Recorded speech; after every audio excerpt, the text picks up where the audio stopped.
इस वोट तंत्र नूं नहीं मानते, ਉਹ ਸਾਡੇ ਇੱਥੇ ਨਹੀਂ ਲਾਗੂ ਆ, ਉਹ ਬਹੁਤ ਸਾਰੇ ਥਾਵਾਂ ਤੇ ਪਹਿਲਾਂ ਲਾਗੂ ਰਿਹਾ। ਅਸੀਂ ਇਸ ਵੋਟ ਤੰਤਰ ਨੂੰ ਨਹੀਂ ਮੰਨਦੇ, ਅਸੀਂ ਤਾਂ ਸਿੱਧਾ ਇਨਕਲਾਬ ਚਾਹੁੰਦੇ ਆ, ਇਸ ਦੇਸ਼ ਦਾ ਤਖਤਾ ਪਲਟਣਾ ਚਾਹੁੰਦੇ ਆ। ਅਸੀਂ ਨਾ ਵੋਟਾਂ ਪਾਉਣੀਆਂ, ਨਾ ਅਸੀਂ ਸਾਡਾ ਵੋਟਾਂ ਯਕੀਨ ਆ, ਅਸੀਂ ਤਾਂ ਬਸ ਸਾਡੀ ਇੱਕ ਆਰਮੀ ਹੋਊਗੀ, ਅਸੀਂ ਤਾਂ ਇਸ ਦੇਸ਼ ਦਾ ਤਖਤਾ ਪਲਟ ਦਿਆਂਗੇ।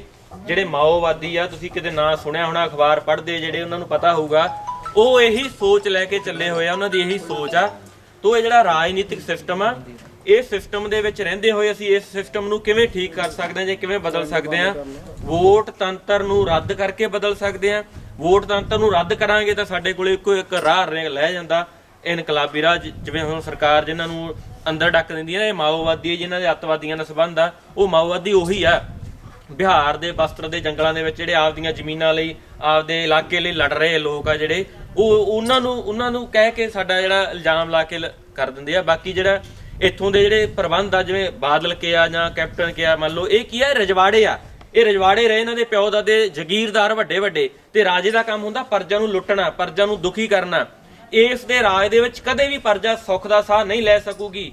ਜਿਹੜੇ ਬਾਹਰਲੇ ਦੇਸ਼ਾਂ ਦੇ ਵਿੱਚ ਕੈਨੇਡਾ ਅਮਰੀਕਾ ਦਾ ਸਿਸਟਮ ਆ, ਰਾਜਨੀਤਿਕ ਸਿਸਟਮ ਆ, ਉਹ ਰਾਜੇ ਰਜਵਾੜੇ ਨਹੀਂ, ਉਹ ਪੂੰਜੀਵਤੀ ਆ, ਕੈਪੀਟਲਿਸਟ ਆ, ਕੈਪੀਟਲਿਜ਼ਮ ਆ। ਉਹ ਸਾਰਾ ਕੈਪੀਟਲਿਸਟ, ਉਹਦੇ ਵਿੱਚ ਕੀ ਕੰਮ ਹੁੰਦਾ? ਪਰਜਾ ਦੁਖੀ ਨਹੀਂ ਹੁੰਦੀ, ਕਦੇ ਵੀ ਪਰਜਾ ਉੱਥੇ ਦੁਖੀ ਨਹੀਂ ਹੋਊਗੀ। ਪਰਜਾ ਦਾ ਸਾਹ ਸੌਖਾ ਹੋਊਗਾ, ਪਰਜਾ ਨੂੰ ਸਹੂਲਤਾਂ ਬਹੁਤ ਹੋਣਗੀਆਂ। ਲੁੱਟ ਉਵੇਂ ਹੀ ਕਰਦੇ ਆ।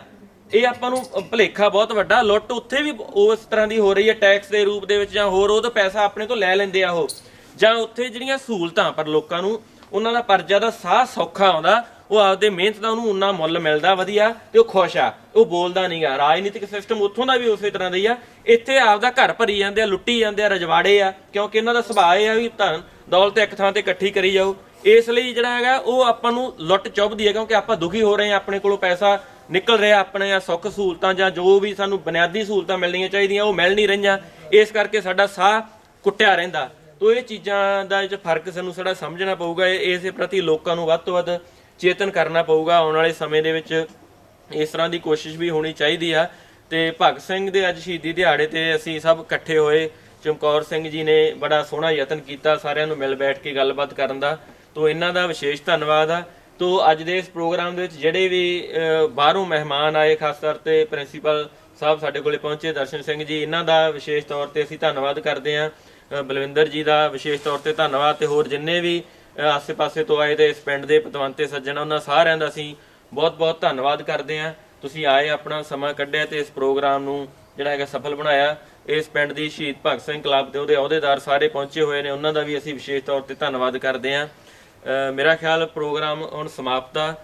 ਸਨਮਾਨ ਚਿੰਨ੍ਹ ਇੱਕ ਦੋ ਰਹਿੰਦੇ ਨੇ ਜਿਹਨੇ ਬਾਹਰੋਂ ਆਏ ਹੋਏ ਬੁਲਾਰੇ ਸੀ, ਉਹਨਾਂ ਦੇ ਲਈ ਇਸ ਰਸਮ ਤੋਂ ਬਾਅਦ ਪ੍ਰੋਗਰਾਮ ਸਮਾਪਤ ਆ।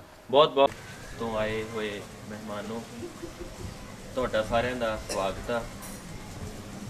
ਅੱਜ 23 ਮਾਰਚ ਜਿਹੜਾ ਬੜਾ ਅਹਿਮ ਦਿਨ ਆ ਪੰਜਾਬ ਦੇ ਇਤਿਹਾਸ ਵਿੱਚ। ਮੈਂ ਤੁਹਾਨੂੰ ਕਹੂੰਗਾ ਭਾਰਤ ਦੇ ਇਤਿਹਾਸ 'ਚ ਵੀ ਇਹਨੂੰ ਅਹਿਮ ਦਿਨ ਹੀ ਕਿਹਾ ਜਾਣਾ ਚਾਹੀਦਾ, ਕਿਉਂਕਿ ਜਿਸ ਸ਼ਖਸ ਦੇ ਦਿਵਸ ਨੂੰ ਅਸੀਂ ਮਨਾਉਣ ਲਈ ਇਕੱਤਰ ਹੋਏ ਵੇ ਆ, ਉਸ ਦਾ ਨਾਮ ਤੇ ਉਮਰ ਤੇ ਉਹਦੇ ਕੰਮ ਅਜਿਹੇ ਨੇ ਕਿ ਜਿਨ੍ਹਾਂ ਨੂੰ ਸੰਸਾਰ ਦੇ ਹਰ ਇੱਕ ਹਿੱਸੇ ਦੇ ਵਿੱਚ ਜਾਣਿਆ ਜਾਂਦਾ। ਕੁਛ ਕੁ ਲੋਕਾਂ ਦੀ ਬਦਕਿਸਮਤੀ ਹੁੰਦੀ ਹੈ ਜਿਹੜੇ ਇਹਨਾਂ ਨਾਮਾਂ ਨੂੰ ਨਹੀਂ ਜਾਣ ਸਕਦੇ। ਇੱਥੇ ਜਦੋਂ ਅਸੀਂ ਹੁਣੀ ਬੈਠੇ ਸੀਗੇ ਤੇ ਇੱਕ ਸੱਜਣ ਪੁੱਛ ਰਹੇ ਸੀ ਕਿ ਕੀ ਪ੍ਰੋਗਰਾਮ ਆ, ਉਹ ਜੂੜੇ ਵਾਲੇ ਦੀ ਫੋਟੋ ਕਿਹਦੀ ਆ। ਤੋ ਉਹ ਮੈਂ ਸਮਝਦਾ ਕਿ ਸਾਡੀ ਬਦਕਿਸਮਤੀ ਆ ਜਦੋਂ ਸਾਡੇ ਤੱਕ ਇਹ ਗੱਲ ਨਹੀਂ ਪਹੁੰਚ ਸਕੀ। ਇਹ 'ਚ ਸਾਡੀ ਵੀ ਉਨੀ ਹੀ ਬਦਕਿਸਮਤੀ ਹੈ ਕਿ ਅਸੀਂ ਜਾਂ ਪਹੁੰਚਾ ਨਹੀਂ ਸਕੇ ਕਿਸੇ ਰੂਪ ਦੇ ਵਿੱਚ। ਜਦੋਂ ਕਿਸੇ ਸ਼ਖਸ ਨੂੰ ਇਹੀ ਪਛਾਣ ਨਹੀਂ, ਚਲੋ ਵੱਖਰੀ ਗੱਲ ਆ ਕਿ ਇਹਦੇ ਕੰਮਾਂ ਬਾਰੇ ਇਹਦੇ ਜਾਂ ਹੋਰ ਇਹਦੀ ਵਿਚਾਰਧਾਰਾ ਬਾਰੇ ਜਾਣਕਾਰੀ ਨਾ ਹੋਣਾ ਅੱਡ ਗੱਲ ਆ, ਪਰ ਇੱਕ ਫੋਟੋ ਦੇਖ ਕੇ ਜਾਂ ਇੱਕ ਸ਼ਖਸੀਅਤ ਦੇ ਨੈਣ ਨਕਸ਼ ਦੇਖ ਕੇ ਹੀ ਅਸੀਂ ਉਸ ਦੇ ਨਾਮ ਤੋਂ ਵਾਕਫ ਹੁੰਦੇ ਹਾਂ। ਇਹ ਅਜਿਹੀ ਸ਼ਖਸੀਅਤ ਆ ਸਰਦਾਰ ਭਗਤ ਸਿੰਘ, ਜਿਹਦੇ ਨਾਮ ਤੋਂ ਪੂਰਾ ਸੰਸਾਰ ਵਾਕਫ ਆ। ਤੋ ਮੈਂ ਸਾਰਿਆਂ ਨੂੰ ਫਿਰ ਦੱਸ ਦੇਵਾਂ ਕਿ ਅੱਜ 23 ਮਾਰਚ ਅਸੀਂ ਸ਼ਹੀਦ ਭਗਤ ਸਿੰਘ ਦਾ ਸ਼ਹੀਦੀ ਦਿਹਾੜਾ ਮਨਾਉਣ ਲਈ ਜਿਹੜਾ ਇਕੱਤਰ ਹੋਏ ਆ। ਚਮਕੌਰ ਅੰਕਲ ਜੀ ਨੇ ਬੜਾ ਸੋਹਣਾ ਉਪਰਾਲਾ ਕੀਤਾ, ਮਿਲ ਕੇ ਇਕੱਠੇ ਹੋਣ, ਬੈਠਣ ਦੀ, ਗੱਲਬਾਤ ਕਰਨ ਦੇ ਲਈ ਇੱਕ ਮੰਚ ਮੁਹੱਈਆ ਕਰਾਇਆ। ਇਹੋ ਜਿਹੇ ਪ੍ਰੋਗਰਾਮਾਂ ਦੀ ਸਮੇਂ-ਸਮੇਂ ਲੋੜ ਰਹਿੰਦੀ ਆ। ਸਾਡੇ ਪਿੰਡ ਦੀ ਸ਼ਹੀਦ ਭਗਤ ਸਿੰਘ ਕਲੱਬ ਆ ਜਿਹੜੀ ਉਹ ਵੀ ਇਸ ਸ਼ਹੀਦ ਦੇ ਨਾਮ ਤੇ ਹੀ ਬਣੀ ਹੋਈ ਆ। ਉਹ ਵੀ ਇਸ ਤਰ੍ਹਾਂ ਦੇ ਕੰਮ ਅਕਸਰ ਹੀ ਕਰਦੇ ਰਹਿੰਦੇ ਨੇ, ਇਸ ਦੀ ਵਿਚਾਰਧਾਰਾ ਨਾਲ ਜੁੜੇ ਹੋਏ, ਇਸ ਦੇ ਸਮਾਜ ਨੂੰ ਜਿਹੜੀ ਦੇਣ ਨਾਲ ਜੁੜੇ ਹੋਏ ਕੰਮ ਉਹ ਅਕਸਰ ਕਲੱਬ ਕਰਦੀ ਰਹਿੰਦੀ ਆ। ਉਹ ਉਸਦੇ ਮੈਂਬਰ ਅਹੁਦੇਦਾਰ ਵੀ ਸਾਡੇ ਵਿਚਕਾਰ ਬੈਠੇ ਹੋਏ ਨੇ। ਤੋ ਸ਼ਹੀਦ ਭਗਤ ਸਿੰਘ ਦਾ ਨਾਮ ਕਿਉਂ ਐਡਾ ਵੱਡਾ ਜਾਂ ਇਸ ਦੀ ਸਾਰਥਿਕਤਾ ਇੰਨੀ ਕਿਉਂ ਮਹੱਤਵਪੂਰਨ ਆ, ਇਹਨੂੰ ਮੈਂ 2 ਮਿੰਟ ਦੇ ਵਿੱਚ ਗੱਲ ਕਰਨੀ ਚਾਹਾਂਗਾ। ਉਸ ਤੋਂ ਬਾਅਦ ਸਾਡੇ ਕੋਲੇ ਹੋਰ ਵੀ ਸਾਥੀਆਂ ਨੇ ਬੋਲਣਾ ਹੋਵੇਗਾ। ਤਾਂ ਸ਼ਹੀਦ ਭਗਤ ਸਿੰਘ ਨੂੰ ਅੱਜ ਦੇ ਸਮੇਂ 'ਚ ਕਿਉਂ ਯਾਦ ਕਰਨ ਦੀ ਲੋੜ ਆ ਜਾਂ ਕਿਉਂ ਯਾਦ ਕੀਤਾ ਜਾਣਾ ਚਾਹੀਦਾ, ਕਿਉਂਕਿ ਉਹਨਾਂ ਨੂੰ ਗਿਆਨ ਨੂੰ ਤਾਂ ਬਹੁਤ ਸਮਾਂ ਹੋ ਗਿਆ ਜੇ ਆਪਾਂ ਦੇਖੀਏ, ਪਰ ਅੱਜ ਦੇ ਸਮੇਂ ਦੇ ਵਿੱਚ ਸਾਨੂੰ ਜੇ ਕਿਸੇ ਬੰਦੇ ਦੇ ਮਨ 'ਚ ਇਹ ਸਵਾਲ ਹੋਵੇ ਕਿ ਕੀ ਲੋੜ ਪੈ ਸਕਦੀ ਆ ਜਾਂ ਕੀ ਲੋੜ ਹੈ, ਤਾਂ ਤੁਸੀਂ ਦੇਖੋਗੇ, ਮਹਿਸੂਸ ਕਰੋਗੇ ਕਿ ਜੋ ਵਿਚਾਰ, ਕਿਉਂਕਿ ਉਹ ਤਾਂ ਅੰਗਰੇਜ਼ਾਂ ਵਿਰੁੱਧ ਲੜਦੇ ਰਹੇ, ਉਹਨਾਂ ਨੇ ਤਾਂ ਦੇਸ਼ ਦੀ ਆਜ਼ਾਦੀ ਲਈ ਜਿਹੜਾ ਹੈਗਾ ਅੰਗਰੇਜ਼ੀ ਸਾਮਰਾਜ ਨਾਲ ਟੱਕਰ ਲਈ। ਅੱਜ ਤਾਂ ਅੰਗਰੇਜ਼ ਹੈ ਨਹੀਂ ਗੇ ਜੇ ਆਪਾਂ ਦੇਖੀਏ, ਤੇ ਅੱਜ ਵੀ ਸਾਡਾ ਦੇਸ਼ ਗੁਲਾਮ ਨਹੀਂ ਉਸ ਤਰ੍ਹਾਂ ਸਿੱਧੇ ਰੂਪ 'ਚ, ਪਰ ਅੱਜ ਹਾਲਾਤ ਉਸ ਤੋਂ ਵੀ ਖਤਰਨਾਕ ਨੇ, ਉਸ ਤੋਂ ਵੀ ਬੁਰੇ ਨੇ ਹਾਲਾਤ। ਉਦੋਂ ਤਾਂ ਸਿੱਧੇ ਰੂਪ ਦੇ ਵਿੱਚ ਅੰਗਰੇਜ਼ਾਂ ਦੇ ਗੁਲਾਮ ਸੀ ਅਸੀਂ, ਪਰ ਅੱਜ ਅਸੀਂ ਅਸਿੱਧੇ ਰੂਪ ਦੇ ਵਿੱਚ ਅਜਿਹੀਆਂ ਅੰਗਰੇਜ਼ਾਂ ਦੀਆਂ ਕੋਈ ਅਜਿਹੀਆਂ ਹਜ਼ਾਰਾਂ ਹੀ ਕੰਪਨੀਆਂ ਨੇ ਜਿਨ੍ਹਾਂ ਦੇ ਅਸੀਂ ਗੁਲਾਮ ਹੋ ਚੁੱਕੇ ਹਾਂ, ਜਿਨ੍ਹਾਂ ਨੇ ਸਾਡੀ ਜੀਵਨ ਜਾਂਚ ਦੇ ਉੱਪਰ ਪੂਰੀ ਤਰ੍ਹਾਂ ਕਬਜ਼ਾ ਕਰ ਲਿਆ। ਸਾਨੂੰ ਉਹਦੇ ਵਿੱਚੋਂ ਨਿਕਲਣ ਦੇ ਲਈ ਅਜਿਹਾ ਕੋਈ ਰਾਹ ਨਹੀਂ ਲੱਭਦਾ ਕਿ ਅਸੀਂ ਸਹੀ ਰਾਹ ਕੀ ਹੋ ਸਕਦਾ, ਸਾਡੀ ਚੇਤਨਾ ਕਿਹੋ ਜਿਹੀ ਹੋਣੀ ਚਾਹੀਦੀ ਆ। ਉਹ ਜਿਹੜੀ ਸੋਚ ਆ ਉਹ ਸਾਨੂੰ ਸਾਡੇ ਇਤਿਹਾਸ ਤੋਂ, ਸਾਡੇ ਜਿਹੜੇ ਸ਼ਹੀਦ ਹੋਏ ਆ, ਨਾਇਕ ਹੋਏ ਆ, ਉਹਨਾਂ ਤੋਂ ਮਿਲਦੀ ਆ। ਚਾਹੇ ਉਹ ਸ਼ਹੀਦ ਭਗਤ ਸਿੰਘ ਹੋਵੇ, ਤੇ ਚਾਹੇ ਉਹ ਗੁਰੂ ਗੋਬਿੰਦ ਸਿੰਘ ਜੀ ਹੋਣ, ਤੇ ਚਾਹੇ ਉਹ ਮਦਨ ਲਾਲ ਢੀਂਗਰਾ ਹੋਵੇ, ਤੇ ਚਾਹੇ ਕੋਈ ਵੀ ਸ਼ਹੀਦ ਜਿਹੜਾ ਜਿਹਦੇ ਤੋਂ ਸਾਨੂੰ ਅਸੀਂ ਇਸ ਤਰ੍ਹਾਂ ਦੀ ਸੇਧ ਲੈਣੀ ਆ, ਕਿਉਂਕਿ ਉਹ ਇੱਕ ਲੜਾਈ ਦਾ ਢੰਗ ਹੈ, ਇੱਕ ਸੋਚ ਦਾ ਢੰਗ ਸਾਨੂੰ ਉਹਨਾਂ ਨੇ ਦੱਸਣਾ ਹੁੰਦਾ। ਤੋ ਅੱਜ ਭਗਤ ਸਿੰਘ ਦੀ ਲੋੜ ਉਸ ਸਮੇਂ ਨਾਲੋਂ ਕਿਤੇ ਵੱਧ ਆ, ਉਹਨੂੰ ਯਾਦ ਕਰਨ ਦੀ, ਉਹਦੇ ਵਿਚਾਰਾਂ ਨੂੰ ਉਹ ਕਰਨ ਦੀ। ਭਗਤ ਸਿੰਘ ਨੇ ਇੱਕ ਗੱਲ ਕਹੀ ਸੀਗੀ, ਭਗਤ ਸਿੰਘ ਨੇ ਗੱਲ ਕਹੀ ਸੀ ਉਸ ਸਮੇਂ ਦੇਸ਼ ਦੇ ਵਿੱਚ ਆਜ਼ਾਦੀ ਲਈ ਕੰਮ ਕਰ ਰਹੇ ਵੱਖ-ਵੱਖ ਜਥੇਬੰਦੀਆਂ ਦੇ ਲਈ। ਅੱਜ ਜਿਹੜੀਆਂ ਸਾਡੀਆਂ ਰਾਜਨੀਤਿਕ ਪਾਰਟੀਆਂ, ਉਹਨਾਂ ਦੀ ਮੈਂ ਗੱਲ ਨਹੀਂ ਕਰੂੰਗਾ, ਉਹਨਾਂ ਤੋਂ ਅਸੀਂ ਕੋਈ ਆਸ ਨਹੀਂ ਕਰਨੀ। ਜਿਹੜੀਆਂ ਕਮਿਊਨਿਸਟ ਪਾਰਟੀਆਂ ਸੀਗੀਆਂ, ਉਹਨਾਂ ਨੇ ਦੇਸ਼ ਦੇ ਜਿਹੜਾ ਮਾਡਲ ਜਿਹੜਾ ਉਹਨਾਂ ਨੇ ਅਪਣਾਇਆ ਵੀ ਉਹ ਲੋਕਾਂ ਲਈ ਲੜਦੇ ਸੀਗੇ ਜਾਂ ਕੰਮ ਕਰਦੇ ਸੀ, ਉਹਨਾਂ ਬਾਰੇ ਜ਼ਰੂਰ ਭਗਤ ਸਿੰਘ ਨੇ ਗੱਲ ਕਹੀ ਸੀ। ਕਿਉਂਕਿ ਭਗਤ ਸਿੰਘ ਦੀ ਸੋਚ ਸੀ, ਜਿਹੜੀ ਵਿਚਾਰਧਾਰਾ ਸੀ, ਉਹ ਇਕੱਲੀ ਇੱਕ ਕਮਿਊਨਿਸਟ ਪਾਰਟੀ ਨੂੰ ਇਸ ਤਰ੍ਹਾਂ ਦੇ ਮਨ ਦੇ ਵਿੱਚ ਸੀਗਾ ਕਿ ਸ਼ਾਇਦ ਇਹ ਲੋਕਾਂ ਲਈ ਕੁਝ ਕਰ ਸਕਦੀਆਂ ਕਮਿਊਨਿਸਟ ਪਾਰਟੀਆਂ, ਕਿਉਂਕਿ ਜਿਸ ਵਿਚਾਰਧਾਰਾ ਨੂੰ ਉਹ ਚੱਲਦੀਆਂ ਸੀ ਲੈ ਕੇ, ਤੇ ਉਹਨਾਂ ਦੇ ਅੰਦਰ ਇਹ ਮਾਦਾ ਸੀਗਾ। ਭਗਤ ਸਿੰਘ ਕਹਿੰਦਾ ਸੀਗਾ ਕਿ ਜਿਹੜਾ ਇਨਕਲਾਬ, ਮੈਂ ਜੇ ਸੌਖੇ ਸ਼ਬਦਾਂ 'ਚ ਤੁਹਾਨੂੰ ਸਮਝਾਵਾਂ, ਇਨਕਲਾਬ ਆ ਕਿ ਜਿਹਦੇ ਨਾਲ ਦੇਸ਼ ਦਾ ਕਾਇਆ ਕਲਪ ਹੋ ਸਕਦਾ, ਉਹ ਇੱਕ ਜਿਹੀ ਬੇਦੀ ਆ ਜਿੱਥੇ ਅੱਗ ਮੱਚ ਰਹੀ ਹੈ, ਤੇ ਜਿੱਥੇ ਤੁਸੀਂ ਸਾਰਿਆਂ ਨੇ ਅਲੱਗ-ਅਲੱਗ ਥਾਵਾਂ ਤੋਂ ਆਉਣਾ। ਜ਼ਰੂਰੀ ਨਹੀਂਗਾ ਕਿ ਕਹਿੰਦਾ ਕੋਈ ਉੱਤਰ ਵੱਲੋਂ ਆ ਰਿਹਾ, ਕੋਈ ਦੱਖਣ ਵੱਲੋਂ ਆ ਰਿਹਾ, ਕੋਈ ਪੂਰਬ ਵੱਲੋਂ, ਕੋਈ ਪੱਛਮ ਵੱਲੋਂ। ਮਤਲਬ ਕੀ ਆ ਕਿ ਕੋਈ ਕਿਸੇ ਦੀ ਵਿਚਾਰਧਾਰਾ ਹੋਰ ਆ, ਕੋਈ ਕਿਸੇ ਪਾਰਟੀ ਨਾਲ ਜੁੜਿਆ ਵਾ, ਕੋਈ ਹੋਰ ਵਿਚਾਰਧਾਰਾ ਦਾ। ਸਾਰੇ ਅਲੱਗ-ਅਲੱਗ ਦਿਸ਼ਾਵਾਂ ਤੋਂ ਆਓ, ਪਰ ਆ ਕੇ ਤੁਸੀਂ ਸਾਂਝੇ ਰੂਪ ਦੇ ਵਿੱਚ ਇੱਕ ਥਾਂ ਤੇ ਇਕੱਠੇ ਹੋਣਾ। ਉਸ ਤੇ ਜਾ ਕੇ ਤੁਸੀਂ ਇਕੱਠੇ ਹੋਣਾ ਜਦੋਂ, ਉਹੋ ਹੀ ਤੁਹਾਡਾ ਮਕਸਦ ਹੋਣਾ ਚਾਹੀਦਾ। ਤੁਸੀਂ ਕਿੱਥੋਂ ਆ ਰਹੇ ਹੋ, ਕਿਉਂ ਆ ਰਹੇ ਹੋ, ਇਸ ਗੱਲ ਨਾਲ ਕੋਈ ਸਰੋਕਾਰ ਨਹੀਂ। ਤੋ ਕਹਿਣ ਦਾ ਮਤਲਬ ਕੀ ਹੈ ਕਿ ਅੱਡ-ਅੱਡ ਵਿਚਾਰਧਾਰਾਂ ਦੇ ਲੋਕ, ਕਿਸੇ ਦੇ ਕਿਸੇ ਨਾਲ ਵਿਚਾਰ ਨਹੀਂ ਵੀ ਮਿਲਦੇ ਹੋ ਸਕਦੇ, ਕਿਸੇ ਦੀ ਕੋਈ ਪਾਰਟੀ ਹੋ ਸਕਦੀ ਹੈ, ਕਿਸੇ ਦਾ ਕੋਈ ਜਿਹੜਾ ਵਿਚਾਰ ਹੋ ਸਕਦਾ, ਕਿਸੇ ਨੂੰ ਕੁਝ ਚੰਗਾ ਲੱਗ ਸਕਦਾ, ਪਰ ਅੰਤ ਤੇ ਤੁਸੀਂ ਕਹਿੰਦਾ ਪਹੁੰਚਣਾ ਕਿੱਥੇ ਆ, ਇੱਕੋ ਇੱਕ ਮਕਸਦ ਆ, ਸਾਮਰਾਜਵਾਦ। ਜਿਹਨੂੰ ਸਾਮਰਾਜਵਾਦ ਕਹਿੰਦਾ ਸੀ ਉਹ ਪੂਰੇ ਅੰਗਰੇਜ਼ੀ ਸਾਮਰਾਜ ਨੂੰ, ਅੰਗਰੇਜ਼ ਰਾਜ ਨੂੰ, ਉਹਨੂੰ ਸਾਮਰਾਜਵਾਦ ਕਹਿੰਦਾ ਸੀ। ਉਹਨਾਂ ਜਿਨ੍ਹਾਂ ਨੇ ਸਾਡੇ ਮੁਲਕਾਂ ਤੇ ਕਬਜ਼ਾ ਕੀਤਾ ਹੋਇਆ ਸੀ, ਇੱਕੋ ਇੱਕ ਮਕਸਦ ਆ, ਤੁਸੀਂ ਉਸ ਨੂੰ ਹਰਾਉਣਾ, ਤੁਸੀਂ ਉਸ ਨੂੰ ਖਤਮ ਕਰਨਾ, ਤੁਸੀਂ ਉਸ ਨੂੰ ਭਜਾਉਣਾ। ਤੋ ਹੁਣ ਸਾਡੇ ਦੇਸ਼ ਦੇ ਵਿੱਚ ਤੁਸੀਂ ਦੇਖ ਲਓ, ਜੇ ਆਪਾਂ ਪੂਰੇ ਦੇਸ਼ ਦੀ ਗੱਲ ਨਾ ਵੀ ਕਰੀਏ, ਇਕੱਲੇ ਪੰਜਾਬ ਦੀ ਵੀ ਗੱਲ ਕਰ ਲਓ, ਇੱਥੇ ਕੀ ਆ ਕਿ ਸਾਨੂੰ ਪਤਾ ਹੀ ਨਹੀਂ ਲੱਗਦਾ ਸੀ ਕਿੱਧਰ ਨੂੰ ਜਾਣਾ, ਅਸੀਂ ਕੀ ਸੋਚਣਾ, ਕਿਹੜਾ ਬੰਦਾ ਚੰਗਾ, ਕਿਹੜਾ ਬੰਦਾ ਮਾੜਾ, ਇਹਦੀ ਪਛਾਣ ਕਰਨੀ ਹੀ ਸਾਨੂੰ ਨਹੀਂ ਆਉਂਦੀ। ਰਾਜਨੀਤਿਕ ਲੋਕਾਂ ਨੇ ਇਹੋ ਜਿਹੇ ਮਖੌਟੇ ਪਾਏ ਹੋਏ, ਅਸੀਂ ਉਹਨਾਂ ਦੀ ਪਛਾਣ ਕੀ ਕਰ ਸਕਣੀ ਹੈ। ਸਾਡੇ ਈਵਨ ਕਿ ਆਪਦੇ ਰਿਸ਼ਤਿਆਂ ਦੀ ਵੀ ਅਸੀਂ ਪਛਾਣ ਨਹੀਂ ਕਰ ਪਾਉਂਦੇ, ਕਿਹੜਾ ਰਿਸ਼ਤਾ ਸਾਡੇ ਲਈ ਚੰਗਾ, ਕਿਹੜਾ ਸਾਡੇ ਲਈ ਮਾੜਾ, ਕਿਹੜਾ ਬੰਦਾ ਸਾਡੇ ਹੱਕ 'ਚ ਆ। ਪਿੰਡ ਦੇ ਵਿੱਚ ਜਿਹੜੇ ਸਾਡੇ ਰਿਸ਼ਤੇ ਆ, ਯਾਰ ਦੋਸਤ ਆ ਜਾਂ ਕੋਈ ਹੋਰ, ਉਹਨਾਂ ਦੀ ਵੀ ਪਛਾਣ ਸਾਨੂੰ ਨਹੀਂ ਚੰਗੀ ਤਰ੍ਹਾਂ ਕਰਨੀ ਆਉਂਦੀ। ਉਹਦਾ ਕਾਰਨ ਇਹੀ ਆ ਕਿ ਅਸੀਂ ਇੰਨਾ ਉਲਝ ਚੁੱਕੇ ਆ, ਸਾਨੂੰ ਇੰਨਾ ਜ਼ਿਆਦਾ ਖਰਾਬ ਕਰ ਦਿੱਤਾ ਗਿਆ, ਸਾਡੀ ਸੋਚ ਨੂੰ ਇੰਨਾ ਪਲੀਤ ਕਰ ਦਿੱਤਾ ਗਿਆ ਕਿ ਅਸੀਂ ਕੁਝ ਵੀ ਜਿਹੜਾ ਹੈਗਾ ਸਾਡੇ ਅੰਦਰ ਜਿਹੜੀ ਸ਼ੁੱਧਤਾ ਨਾਂ ਦੀ ਚੀਜ਼ ਆ, ਉਹ ਜਿਹੜੀ ਹੌਲੀ ਹੌਲੀ ਮਰ ਰਹੀ ਆ, ਖਤਮ ਹੋ ਰਹੀ ਆ। ਤੇ ਮੈਂ ਸਮਝਦਾ ਇਹੋ ਜਿਹੇ ਪ੍ਰੋਗਰਾਮ ਆ ਜਿਹੜੇ ਇਸ ਸ਼ੁੱਧਤਾ ਨੂੰ ਕਾਇਮ ਰੱਖਣ ਲਈ ਕੀਤੇ ਜਾਣੇ ਜ਼ਰੂਰੀ ਆ। ਤੋ ਇਸ ਪ੍ਰੋਗਰਾਮ ਦੇ ਵਿੱਚ ਮੈਂ ਸਭ ਤੋਂ ਪਹਿਲਾਂ ਸੱਦਾ ਦੇਵਾਂਗਾ ਸਾਡੇ ਪਿੰਡ ਦੇ ਸਤਿਕਾਰਯੋਗ ਹਰਭਜਨ ਗਿਰ ਜੀ ਨੂੰ ਕਿ ਉਹ 2 ਮਿੰਟ ਆਪਣੀ ਗੱਲ ਜ਼ਰੂਰ ਰੱਖਣ ਤੇ ਇਹਨਾਂ ਨੇ ਫਿਰ ਉਹ ਕਿਸਾਨੀ ਮਸਲੇ ਦੇ ਸੰਬੰਧ ਵਿੱਚ ਜਾਣਾ ਹੈਗਾ, ਤਾਂ ਉਹ ਆਪਣੀ ਗੱਲ ਜ਼ਰੂਰ ਰੱਖਣ। ਸਰਦਾਰ ਭਗਤ ਸਿੰਘ ਦਾ ਸ਼ਹੀਦੀ ਦਿਹਾੜਾ ਮਨਾ ਰਹੇ ਆ। ਇਸ ਵਿੱਚ ਮੈਂ ਸ਼ਹੀਦ ਭਗਤ ਸਿੰਘ ਕਲੱਬ ਅਤੇ ਸਰਦਾਰ ਚਮਕੌਰ ਸਿੰਘ ਜੋ ਇਹ ਉਪਰਾਲਾ ਕਰ ਰਹੇ ਆ, ਉਹਨਾਂ ਦਾ ਤਹਿ ਦਿਲੋਂ ਧੰਨਵਾਦੀ ਆ। 1907 ਦੇ ਵਿੱਚ ਜਦੋਂ ਕਿ ਪਗੜੀ ਸੰਭਾਲ ਜੱਟਾਂ ਲਹਿਰ ਚੱਲ ਰਹੀ ਸੀ ਤਾਂ ਉਸ ਸਮੇਂ ਸਰਦਾਰ ਭਗਤ ਸਿੰਘ ਦਾ ਜਨਮ ਹੋਇਆ, ਜਿਹਨੂੰ ਭਾਗਾਂ ਵਾਲਾ ਦੇ ਨਾਮ 'ਤੇ ਬੁਲਾਇਆ ਜਾਂਦਾ ਸੀ। ਸ਼ਹੀਦ ਭਗਤ ਸਿੰਘ ਉਸ ਤੋਂ ਬਾਅਦ ਨਾਮ ਇਹਨਾਂ ਦਾ ਰੱਖਿਆ ਗਿਆ। ਅਤੇ ਜੋ ਵੀ ਇਨਸਾਨ ਕਿਸੇ ਮਤਲਬ ਲੜਾਈ ਜਾਂ ਜੰਗ ਦੇ ਵਿੱਚ ਸ਼ਹੀਦ ਹੁੰਦਾ, ਉਹਦਾ ਨਾਂ, ਉਹਦੀਆਂ ਕੁਰਬਾਨੀਆਂ ਹਮੇਸ਼ਾ ਹੀ ਯਾਦ ਰੱਖੀਆਂ ਜਾਂਦੀਆਂ। ਹੁਣ ਅੱਜ ਵੀ ਜੋ ਸ਼ਹੀਦੀ ਦਿਹਾੜਾ ਸਰਦਾਰ ਭਗਤ ਸਿੰਘ ਦਾ ਦਿੱਲੀ ਬਾਰਡਰਾਂ 'ਤੇ ਮਨਾਇਆ ਜਾ ਰਿਹਾ, ਸਾਰੇ ਨੌਜਵਾਨ ਵੀਰ ਉੱਥੇ ਦਿੱਲੀ ਪਹੁੰਚੇ ਹੋਏ ਆ ਅਤੇ ਉਹ ਕਿਸਾਨ ਯੂਨੀਅਨ ਦੇ ਤੌਰ 'ਤੇ ਵੀ ਉਹ ਸਾਰੇ ਜਾਣੇ ਇਕੱਠੇ ਹੋ ਕੇ ਉੱਥੇ ਦਿਹਾੜਾ ਮਨਾ ਰਹੇ ਆ। ਜਿੱਥੇ ਵੀ ਕੋਈ ਕਿਸਾਨ ਅੰਦੋਲਨ ਚੱਲ ਰਿਹਾ ਉੱਥੇ ਹੀ ਸ਼ਹੀਦ ਭਗਤ ਸਿੰਘ ਦਾ ਸ਼ਹੀਦੀ ਦਿਹਾੜਾ ਮਨਾਇਆ ਜਾ ਰਿਹਾ, ਜੋ ਕਿ ਮੋਦੀ ਸਰਕਾਰ ਨੇ ਬਹੁਤ ਗਲਤ ਅਤੇ ਹਰ ਇੱਕ ਵਾਸਤੇ ਬਹੁਤ ਘਾਤਕ ਕਾਨੂੰਨੀ ਜਿਹੜੇ ਆ ਕਾਲੇ ਬਿੱਲ ਬਣਾਏ ਆ, ਉਹ ਬਹੁਤ ਹੀ ਗਲਤ ਬਣਾਏ ਆ। ਸਾਰੇ ਹੀ ਲੋਕ ਇਸ ਦੇ ਵਿੱਚ ਲੜਾਈ ਲੜ ਰਹੇ ਆ। ਸੋ ਮੈਂ ਨਾਲ ਇਹ ਵੀ ਅਪੀਲ ਕਰਦਾ ਕਿ ਆਪਾਂ ਨੂੰ ਕਿਸੇ ਵੀ ਧਰਮ, ਜਾਤ, ਮਜ਼ਹਬ ਦਾ ਹੋਵੇ, ਉਸ ਨੂੰ ਕਿਸਾਨ ਅੰਦੋਲਨ ਦੇ ਵਿੱਚ ਹਿੱਸਾ ਜ਼ਰੂਰ ਲੈਣਾ ਚਾਹੀਦਾ। ਜੇ ਕੋਈ ਦਿੱਲੀ ਨਹੀਂ ਜਾ ਸਕਦਾ, ਜਿੱਥੇ ਵੀ ਕਿਸੇ ਅੰਦੋਲਨ ਚੱਲਦਾ ਜਾਂ ਧਰਨੇ ਲੱਗ ਰਹੇ ਉਹਨਾਂ ਦੇ ਵਿੱਚ ਸ਼ਾਮਲ ਹੋਣ ਦੀ ਅਪੀਲ ਕਰਦੇ ਹਾਂ। ਅਤੇ ਨਾਲ ਸਾਰਿਆਂ ਆਇਆ ਹੁੰਦਾ ਜੀ ਆਇਆਂ ਕਹਿੰਦੇ, ਧੰਨਵਾਦ ਕਰਦੇ। ਸ਼ੁਕਰੀਆ ਭਜਨ ਅੰਕਲ ਜੀ ਤੁਹਾਡਾ। ਇਸ ਤੋਂ ਬਾਅਦ ਮੈਂ ਬਲਵੰਤ ਅੰਕਲ ਨੂੰ ਵੀ ਸੱਦਾ ਦਿੰਦਾ ਕਿ ਉਹ ਵੀ ਆਪਣੇ ਵਿਚਾਰ ਰੱਖਣ। ਬਹੁਤ ਹੀ ਸਤਿਕਾਰਯੋਗ ਇਸ ਪੰਡਾਲ ਦੇ ਵਿੱਚ ਵਾਹਿਗੁਰੂ ਜੀ ਕੀ ਫਤਿਹ। ਪਹਿਲਾਂ ਤਾਂ ਮੈਂ ਸਰਦਾਰ ਚਮਕੌਰ ਸਿੰਘ ਦਾ ਧੰਨਵਾਦ ਕਰਦਾ ਕਿ ਜਿਨ੍ਹਾਂ ਨੇ ਐਡਾ ਵੱਡਾ ਉਪਰਾਲਾ ਕੀਤਾ ਇੱਥੇ ਆਪਾਂ ਨੂੰ ਇਕੱਠੇ ਕਰਨ ਦਾ, ਅਤੇ ਨਾਲ ਦੀ ਨਾਲ ਹੀ ਇਹਨਾਂ ਦੀ ਪਿਛਲੇ ਕਾਫੀ ਲੰਮੇ ਸਮੇਂ ਤੋਂ ਜਿਹੜੀ ਸੋਚ ਹੈ ਉਹ ਸਾਨੂੰ ਜਿਹੜੀਆਂ ਇਹ ਜ਼ਹਿਰੀਲੀਆਂ ਦਵਾਈਆਂ ਅਤੇ ਰੇਹਾਂ ਪਾ ਕੇ ਸਬਜ਼ੀਆਂ ਜਾਂ ਹੋਰ ਖਾਣ ਵਾਲੀਆਂ ਚੀਜ਼ਾਂ ਉਹ ਮੁਹੱਈਆ ਕਰਵਾਈਆਂ ਜਾਂਦੀਆਂ, ਉਹਨਾਂ ਤੋਂ ਇਹਨਾਂ ਨੇ ਛੁਟਕਾਰਾ ਪਵਾਇਆ।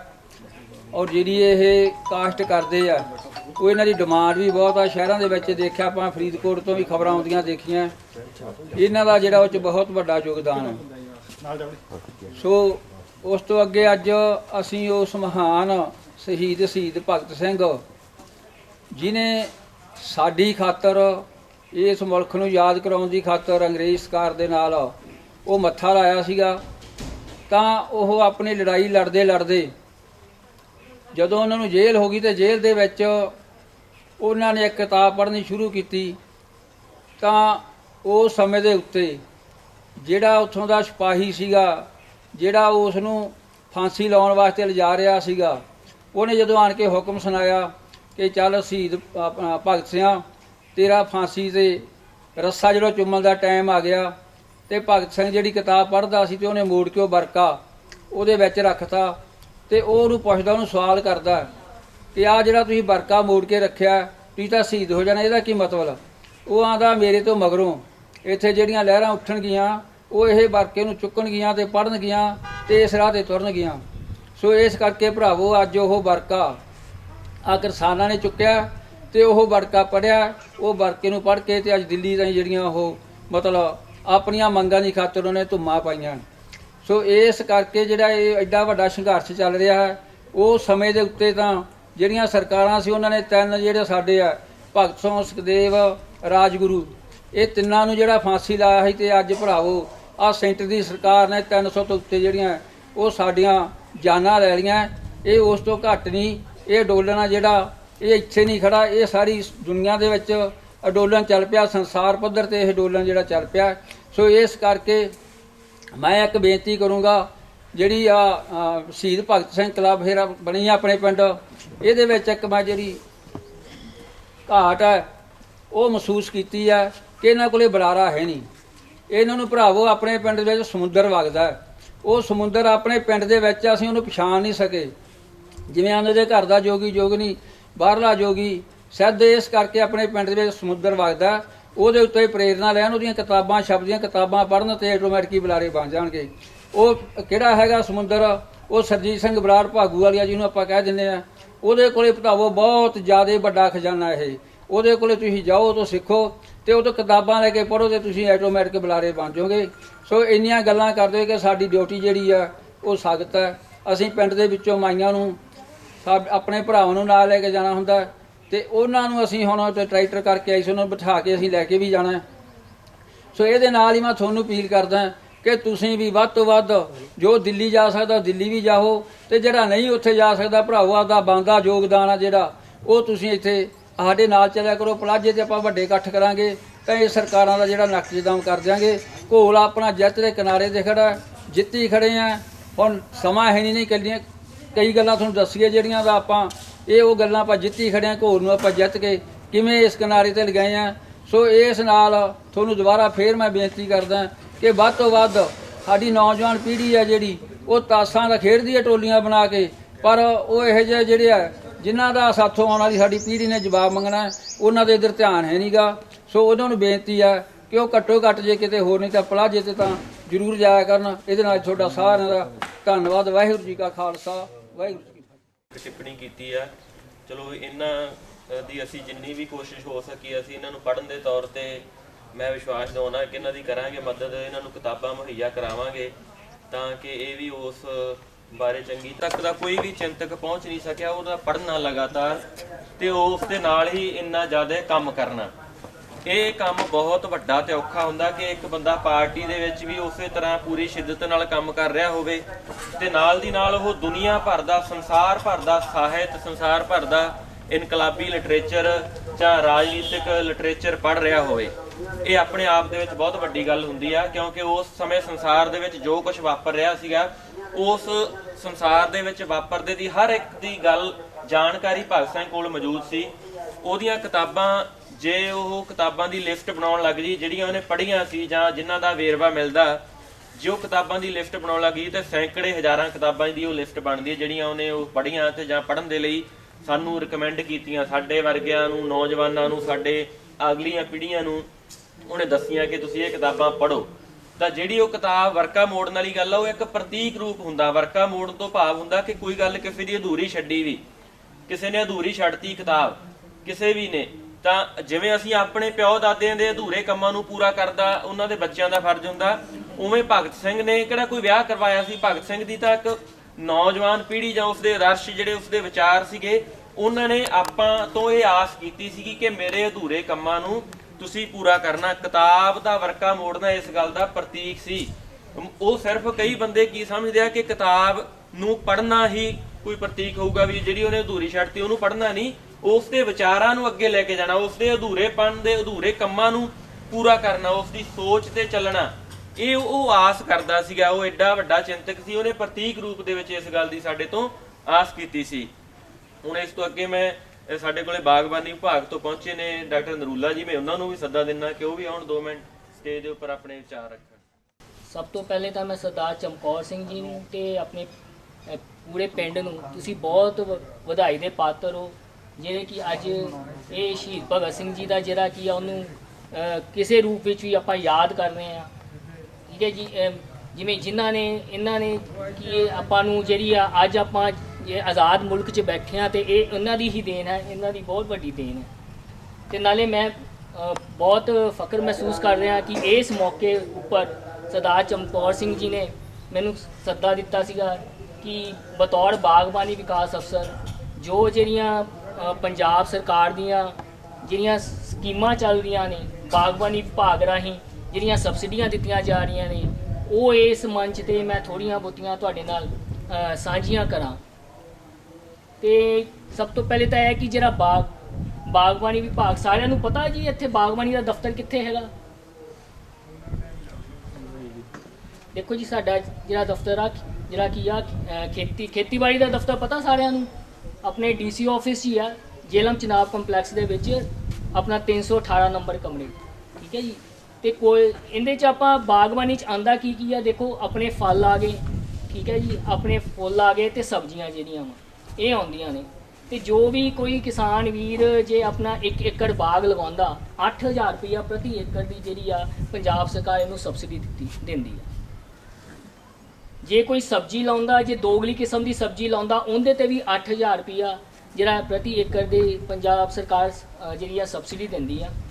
ਤੇ ਮੈਂ ਤੁਹਾਨੂੰ ਦੱਸੂਗਾ ਇੱਥੇ ਆਪਣੇ ਬੀਚਰਿਕ ਦੇ ਵਿੱਚ ਅਸੀਂ ਸੈਂਟਰ ਖੋਲ੍ਹਿਆ ਹੋਇਆ ਪੰਜਾਬ ਸਰਕਾਰ ਦਾ, ਜਿੱਥੇ ਕਿ ਜ਼ਿਮੀਂਦਾਰ ਨੂੰ ਜਿਹੜੀਆਂ ਪਨੀਰੀਆਂ ਜਿਹੜੀਆਂ ਮੁਹੱਈਆ ਕਰਾਈ ਜਾਂਦੀਆਂ ਪਨੀਰੀਆਂ ਤਿਆਰ ਕਰਕੇ ਉਹਨਾਂ ਨੂੰ ਮੁਹੱਈਆ ਕਰਾਈ ਜਾਂਦੀਆਂ ਬਹੁਤ ਹੀ ਸਸਤੇ ਰੇਟਾਂ ਤੇ, ਬਹੁਤ ਹੀ ਸਬਸਿਡੀ ਰੇਟਾਂ ਤੇ ਤਿਆਰ ਕਰਵਾਈ ਜਾਂਦੀ।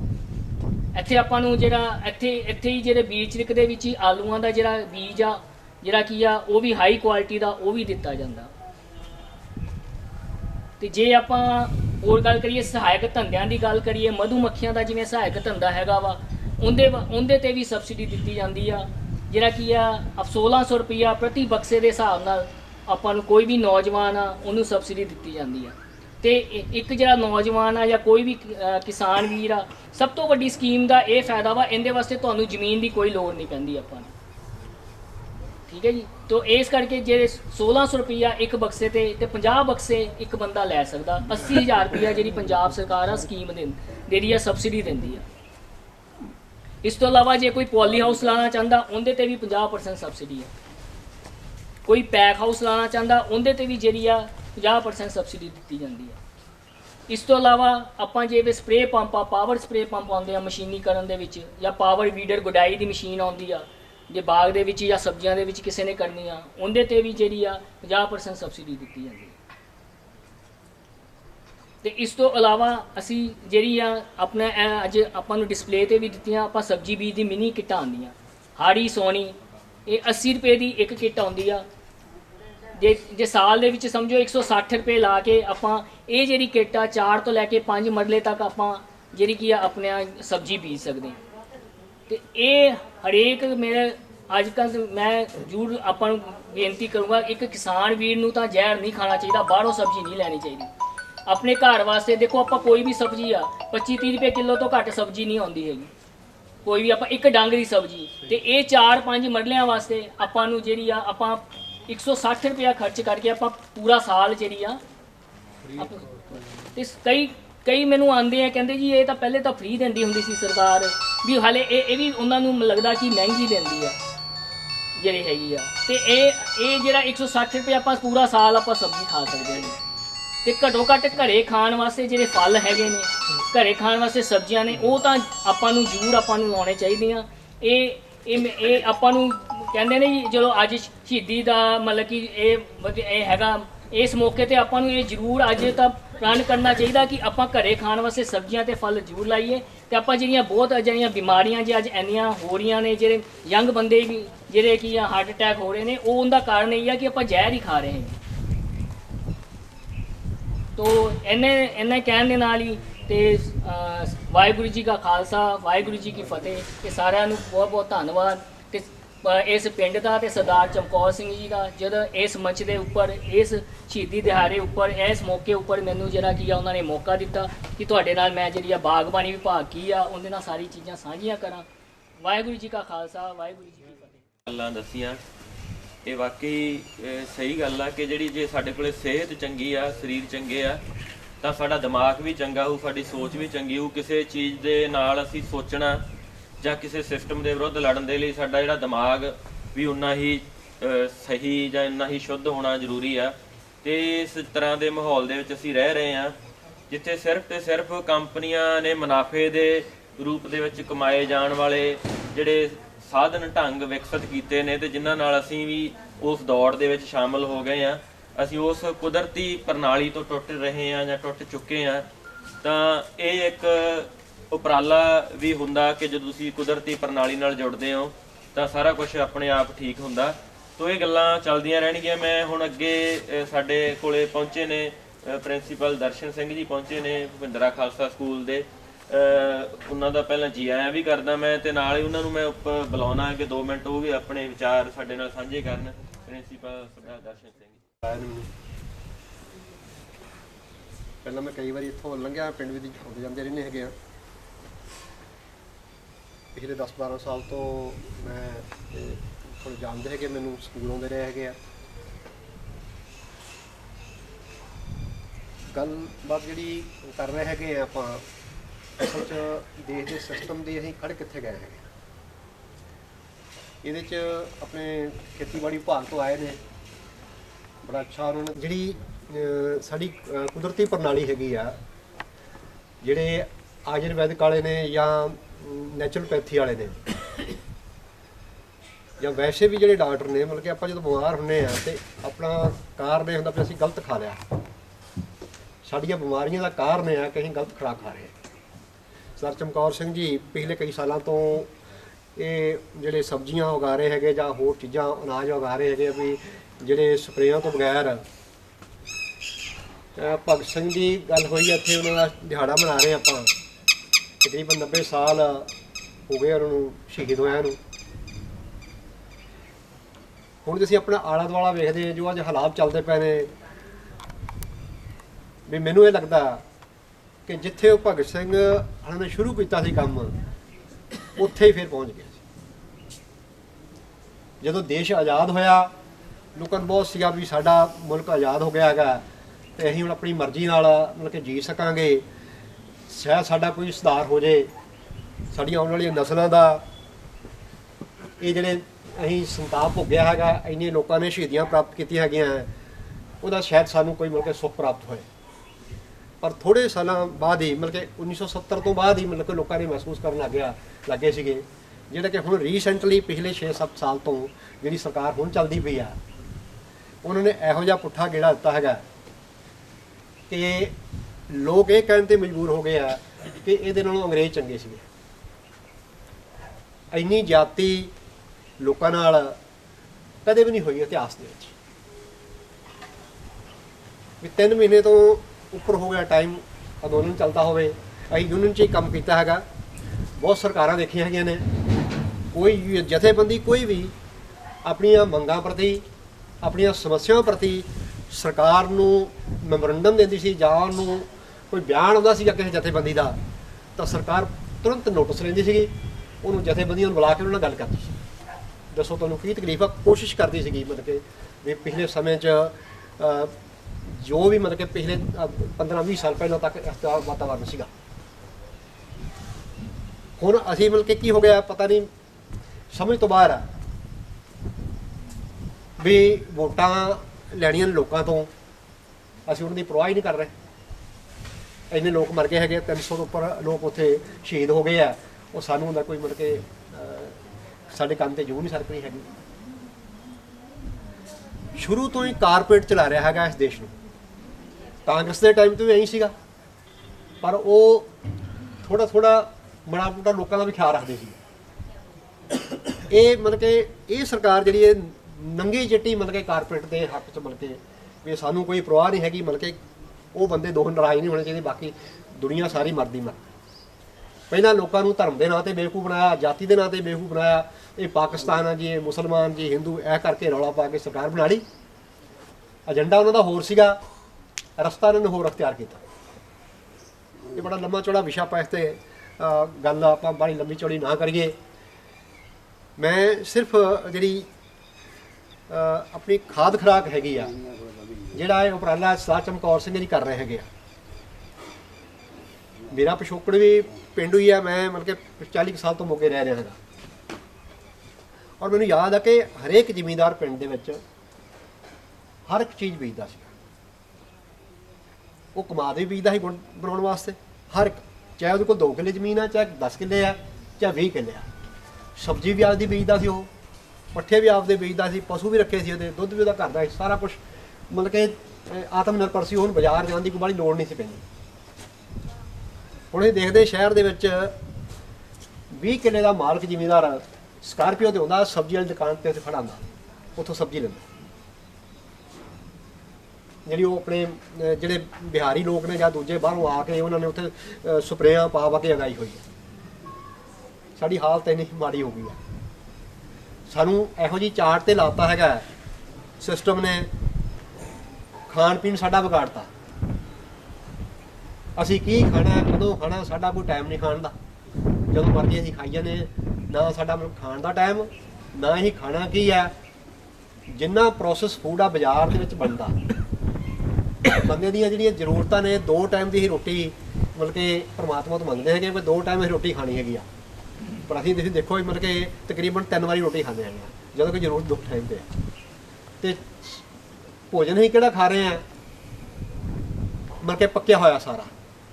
ਜਦੋਂ ਕਿ ਨੈਚੁਰਲਪੈਥੀ ਹੈ ਕਹਿੰਦੀ ਵੀ ਤੁਸੀਂ 1 ਟਾਈਮ ਤੇ ਕੱਚਾ ਭੋਜਨ ਖਾਣਾ, 2 ਟਾਈਮ ਤੇ ਪੱਕਿਆ ਭੋਜਨ ਖਾਣਾ। ਕੱਚੇ ਭੋਜਨ ਦੇ ਵਿੱਚ ਸਲਾਦ ਆ ਤੇ ਫਰੂਟ ਨੇ, ਕੋਈ ਵੀ ਜਿਹੜੇ ਮਤਲਬ ਕਿ ਹਰੀਆਂ ਸਬਜ਼ੀਆਂ ਨੇ ਮਤਲਬ ਕਿ ਉਹ ਹੀ ਮਤਲਬ ਕਿ ਖਾਣੀਆਂ ਨੇ। ਅਸੀਂ ਆਪ ਬੀਜ ਗਏ, ਘੱਟੋ ਘੱਟ ਮਤਲਬ ਕਿ ਜਿਹੜੀ ਇੰਨੀ ਜਿਹੜੀ ਦਵਾਈ ਆ ਫਸਲਾਂ ਨੂੰ ਵੀ ਪੈ ਰਹੀ ਹੈਗੀ ਆ, ਸਾਰੇ ਜਾਨਵਰ ਵੀ ਕਈ ਤਰ੍ਹਾਂ ਦੇ ਮਰ ਗਏ ਹੈਗੇ ਆ, ਔਰ ਮਨੁੱਖ ਨੂੰ ਬਿਮਾਰੀਆਂ ਜਿਹੜੀਆਂ ਹੁਣ ਲੱਗ ਰਹੀਆਂ ਕਦੇ ਵੀ ਨਹੀਂ ਸੀ ਹੁੰਦੀਆਂ ਇਹ ਜਿਹੀਆਂ ਬਿਮਾਰੀਆਂ।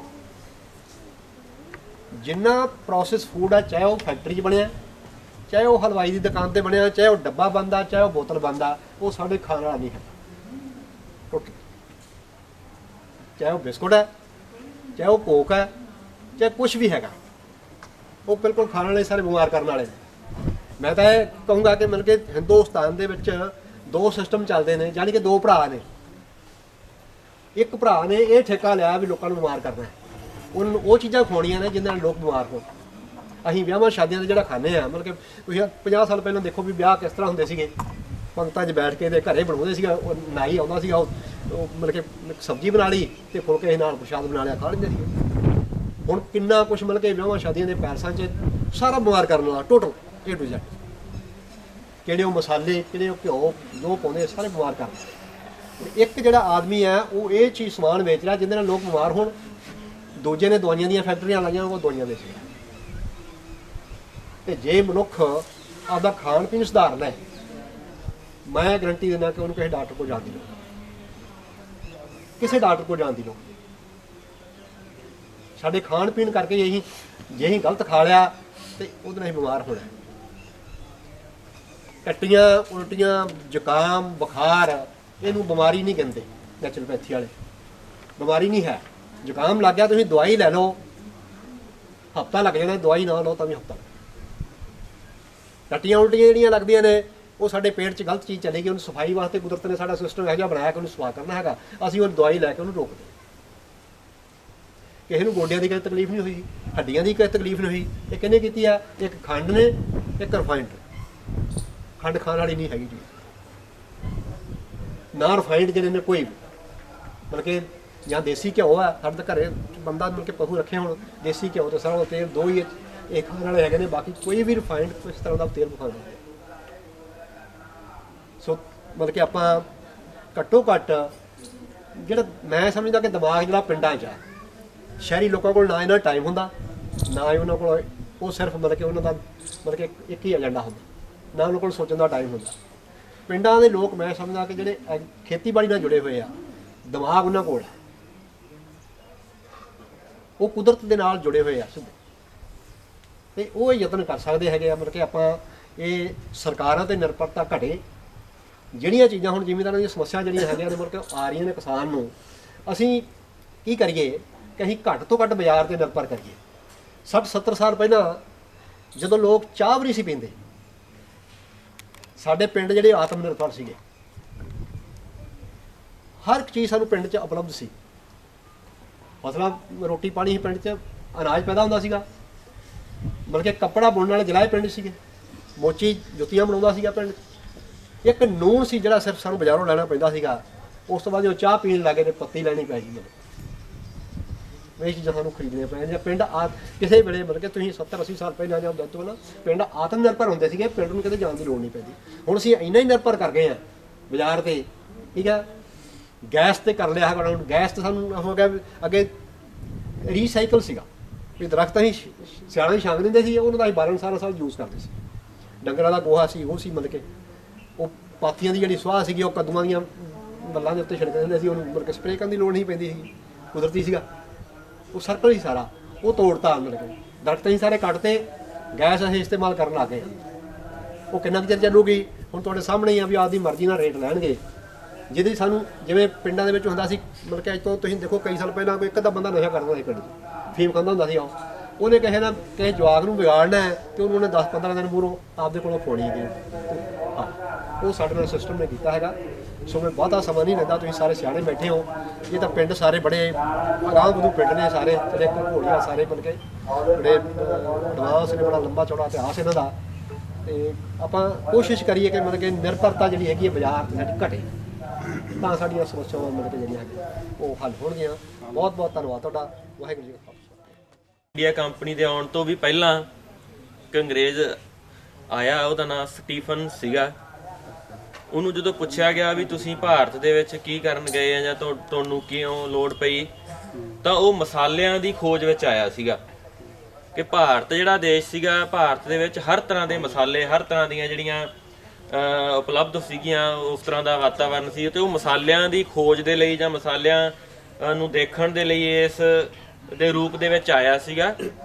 ਉਹਦਾ ਕਹਿਣਾ ਇਹ ਸੀ ਜਾਣੀ ਦੀ ਅਸਲ ਮਕਸਦ ਕੀ ਸੀਗਾ ਕਿ ਭਾਰਤ ਆਰਥਿਕ ਤੌਰ ਤੇ ਇੰਨਾ ਜ਼ਿਆਦਾ ਉਹ ਸੀਗਾ, ਇੱਕ ਬਹੁਤ ਵੱਡਾ ਇਹਦੇ ਵਿੱਚ ਕੱਚੇ ਮਾਲ ਦੀ ਜਿਹੜੀ ਉਪਲਬਧੀ ਸੀਗੀ ਭਾਰਤ ਦੇ ਵਿੱਚ, ਉਹਨੂੰ ਉਹ ਆਪਣੀਆਂ ਈਸਟ ਇੰਡੀਆ ਕੰਪਨੀ ਵੀ ਇਹੀ ਕੰਮ ਕਰਨ ਆਉਂਦੀ ਸੀ। ਉਹਨੇ ਵੀ ਉਹਦੀ ਸਥਾਪਤੀ ਵੀ ਇਹੀ ਇਸੇ ਰੂਪ 'ਚ ਹੀ ਹੋਈ ਸੀ ਕਿ ਇੱਥੋਂ ਦਾ ਸਾਰਾ ਕੱਚਾ ਮਾਲ ਲੈ ਜਾਂਦੀ ਸੀ, ਇੱਥੋਂ ਦਾ ਸਾਰਾ ਮੁਨਾਫਾ ਜਿਹੜੀਆਂ ਇੰਗਲੈਂਡ ਦੀਆਂ ਬੈਂਕਾਂ ਦੇ ਵਿੱਚ ਜਾਂਦਾ ਸੀ।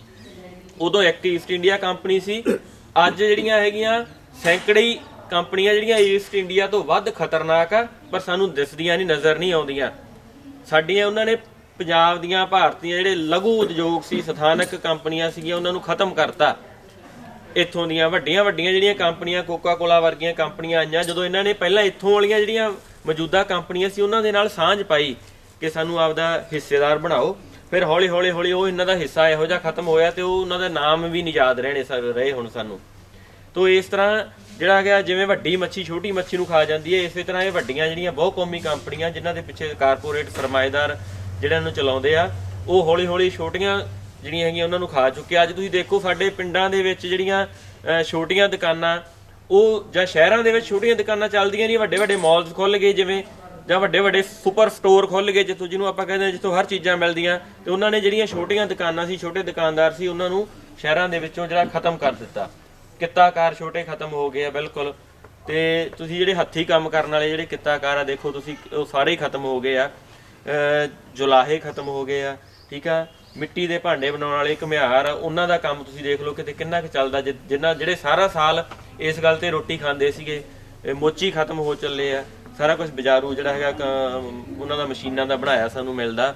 ਤੋ ਇਸ ਤਰ੍ਹਾਂ ਸਾਰੇ ਜਿਹੜੇ ਕਿੱਤਾਕਾਰ ਖਤਮ ਹੋ ਗਏ ਆ ਤੇ ਸਾਰਾ ਜਿਹੜਾ ਸਿਸਟਮ ਆ ਉਹ ਇੱਕ ਪੈਸੇ ਦੇ ਨਾਲ ਚੱਲਣ ਲੱਗ ਗਿਆ। ਪੈਸਾ ਮੁੱਖ ਹੋ ਗਿਆ। ਜਦੋਂ ਪਹਿਲਾਂ ਵਸਤਾਂ ਦਾ ਲੈਣ ਦੇਣ ਹੁੰਦਾ ਸੀਗਾ, ਤੁਸੀਂ ਪੁਰਾਣੇ ਬਜ਼ੁਰਗ ਸਾਰੇ ਬੈਠੇ ਹੋ, ਤੁਹਾਨੂੰ ਪਤਾ ਹੀ ਆ ਕਿ ਦਾਣਿਆਂ ਦੇ ਬਦਲੇ, ਕਣਕ ਦੇ ਬਦਲੇ, ਹੋਰ ਚੀਜ਼ਾਂ ਦੇ ਬਦਲੇ, ਸਬਜ਼ੀਆਂ, ਹੋਰ ਇਹਨਾਂ ਦੇ ਵਸਤਾਂ ਦਾ ਵਟਾਂਦਰਾ ਹੁੰਦਾ ਸੀਗਾ। ਕਿਸੇ ਨੇ ਕੰਮ ਕੀਤਾ, ਤੁਸੀਂ ਉਹਨੂੰ ਵਸਤਾਂ ਜੈਂਟਸ ਦੇ ਰੂਪ ਦੇ ਵਿੱਚ ਅਦਾਇਗੀ ਕਰਦੇ ਸੀ, ਪੈਸੇ ਦੇ ਰੂਪ ਦੇ ਵਿੱਚ ਨਹੀਂ ਹੁੰਦੀ ਸੀ। ਫਿਰ ਜਦੋਂ ਸਾਰਾ ਕੁਝ ਪੈਸੇ ਦੇ ਰੂਪ 'ਚ ਹੋਣ ਲੱਗ ਗਿਆ ਤੇ ਉਹ ਸਾਰੇ ਅਦਾਰੇ ਹੌਲੀ ਹੌਲੀ ਖਤਮ ਹੋ ਗਏ, ਬੰਦ ਹੋ ਗਏ। ਇਸ ਤੋਂ ਅੱਗੇ ਸਾਡੇ ਕੋਲ ਇੱਕ ਬੁਲਾਰਾ ਬਲਵਿੰਦਰ ਸਿੰਘ ਜੀ ਨੇ ਘੁਲੀਆ ਖੁਰਦ ਤੋਂ, ਉਹ ਵੀ ਆਪਣੇ ਵਿਚਾਰ ਸਾਂਝੇ ਕਰਨਗੇ। ਮੈਂ ਉਹਨਾਂ ਨੂੰ ਵੀ ਸੱਦਾ ਦਿੰਦਾ ਕਿ ਉਹ ਵੀ ਆਉਣ ਤੇ ਆਪਣੇ ਵਿਚਾਰ ਸਾਂਝੇ ਕਰਨ।